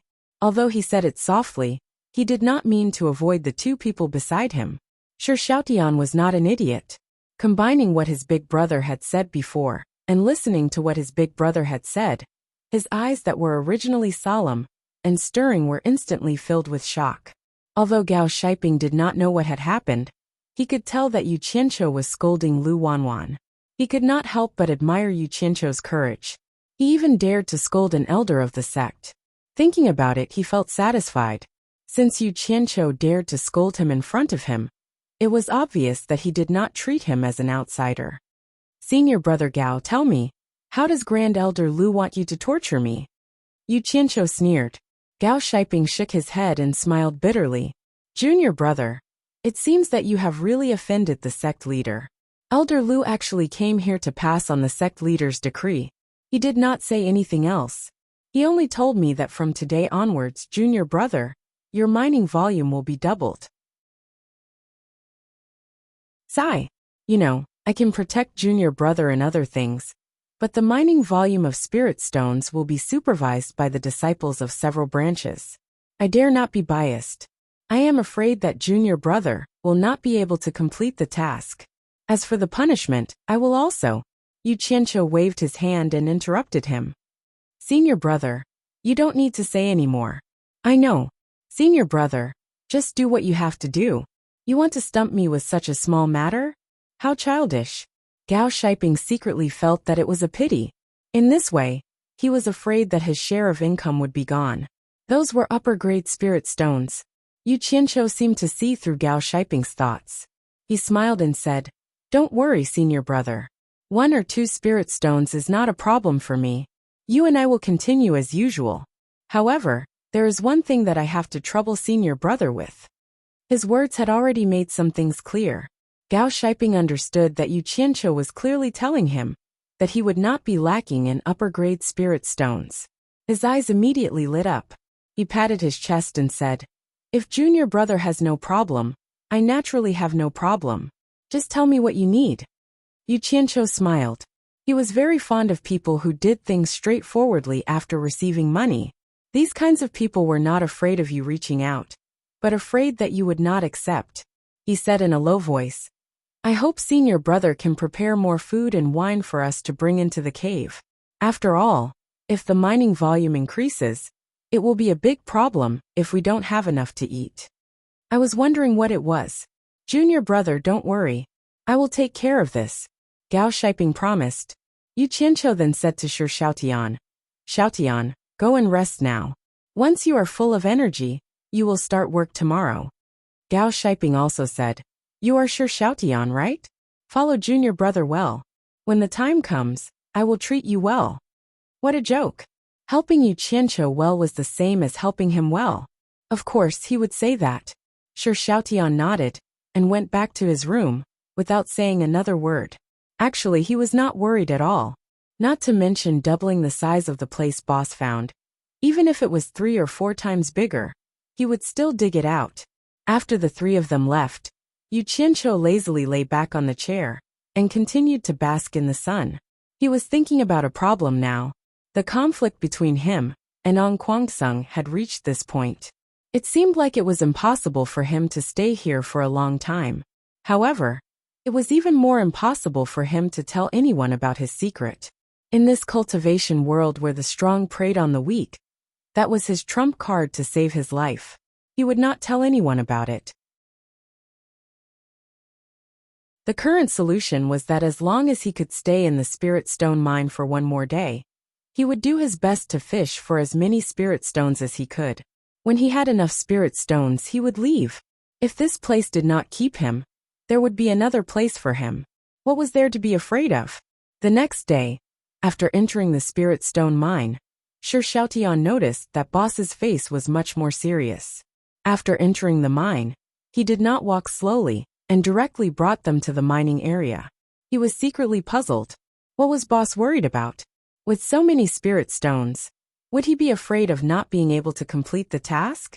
Before digging, Yu Qianqiu cautiously instructed, Xiaotian, from today onwards, do your best to mine for middle-grade spirit stones. Leave the low-grade spirit stones for now. We'll talk about it later. Got it? These 2 days, Shi Xiaotian was already extremely impressed by boss. Seeing that boss was so serious, he understood that he must have his reasons. He did not ask much and nodded heavily. Yu Qianqiu looked at him appreciatively and nodded. The 2 of them immediately split up and started the mining in full swing. Within 3 days, Yu Qianqiu returned to the Golden Pearl. Seeing the tall pile of spirit stones in the forest, he did not seem too satisfied. He knew that money was not enough when it was needed. Since he had embarked on the path of cultivation, he must do his best to lay a good foundation for the future. Originally, this elegant place was filled with spirit stones. White Fox was a little unhappy. Seeing that Yu Qianqiu rarely showed up, she wanted to say a few words to him. However, when she saw the rare seriousness on his face, she knew that something must have happened. Just as she was about to ask a few questions, that hateful guy disappeared again. As he wished, Gao Shiping obtained another high-grade spirit stone. Yu Qianqiu had also completed their quest. Seeing that, Gao Shiping was filled with admiration. Yu Qianqiu gave them good food and wine. Halfway through the wine, Gao Shiping stopped drinking and asked them to continue. Yu Qianqiu asked curiously, Senior Marshal Brother Gao, you haven't drunk to your heart's content. Why don't you drink? The sect sent people to transport the spirit stones. I still have something to arrange. Originally, all the miners had to go to work. However, Junior Marshal Brother, you 2 don't have to. Just drink without worry, Gao Shiping said. Yu Qianqiu nodded and saw him out. Not long after the wine and food were finished, Gao Shiping came back with a sad face. He smiled bitterly and said, Junior Marshal Brother, I'm going to break my promise. This time, the elder leading the team is Elder Lu Wanxian. When he saw that you weren't among the miners, he reprimanded me and ordered you to work with the other miners. Junior Marshal Brother, I'm sorry. Damn it. That old fart, he's going all out against me. Yu Qianqiu stood up and cursed. However, he had no choice but to go with Shi Xiaotian and Gao Shiping.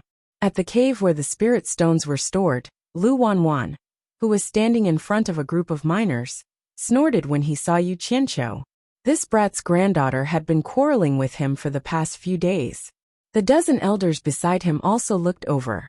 They were all familiar with Yu Qianqiu. Seeing that everyone was present, Lu Wanwan took out a small golden dragon from the storage pouch at his waist. He made a few hand seals and shot a few white lights at the little golden dragon. Then, He tossed the golden dragon into the air. The golden dragon emitted a dazzling light and grew with the wind. In an instant, an incomparably huge and lifelike dragon landed in front of everyone. Lu Wanwan made another hand seal. A giant scale on the dragon's abdomen fell down, creating a large hole. The dragon's scale happened to be the stepping stone to enter the cave. Yu Qianqiu was amazed. Although he had heard of this transportation artifact before, it was his first time seeing it. After the group of miners was inspected, they were all herded into the cave. The huge cave was filled with bags of spirit stones. Yu Qianqiu drooled at the sight of it. Then, they were ordered to carry the bags of spirit stones into the dragon's abdomen. Shi Xiaotian was determined to follow Boss closely. If Boss carried one bag, he would carry one bag. Wherever Boss went, he would follow. The space in the dragon's abdomen was really big. With so many miners carrying the stones in an endless stream, it was unknown how many bags they had carried. In short, Yu Qianqiu couldn't remember. When they were almost done, the two of them entered the cave again. The cave was already empty except for 2 bags. Yu Qianqiu couldn't be bothered to carry the stones anymore. He pulled Shi Xiaotian to the side. There would naturally be someone else to carry the stones. As expected, 2 miners directly walked over and carried the bags on their shoulders. Put them down. A familiar voice came from behind. Yu Qianqiu turned his head and saw Lu Wanwan staring at him coldly. Lu Wanwan slowly said, "You two carry them out." Yu Qianqiu was speechless. In his heart, he wanted to bite Lu Wanwan to death. The two of them carried the last 2 bags of spirit stones out. Lu Wanwan shouted again, "Everyone get out and accept the inspection." In the dragon's abdomen, the two of them put down the spirit stones. Just as they turned around and walked to the door, a red light suddenly fell from the sky. It directly shot into the group of gathered miners. In an instant, a loud explosion sounded. A powerful shockwave blasted out in all directions, along with the shattered corpses. Standing at the entrance of the dragon's abdomen, the two of them were dumbfounded. Before they could react, they were pushed back inside by the shockwave. Demonic cultivators are attacking. Disciple Ong Kwangsung, follow me to fight. Lu Wanwan's hysterical shout came from outside. The 2 elders guarding the dragon's abdomen instantly shot out. You're tuning in to the Li Mei's Sword of Destiny YouTube channel. We're so grateful for your support. And don't forget to subscribe to join us on this incredible journey through captivating stories. Your generosity through donations truly makes a world of difference, as it's the primary source of revenue that allows me to expand and enhance this channel for you. Thank you from the bottom of my heart for being a part of this adventure.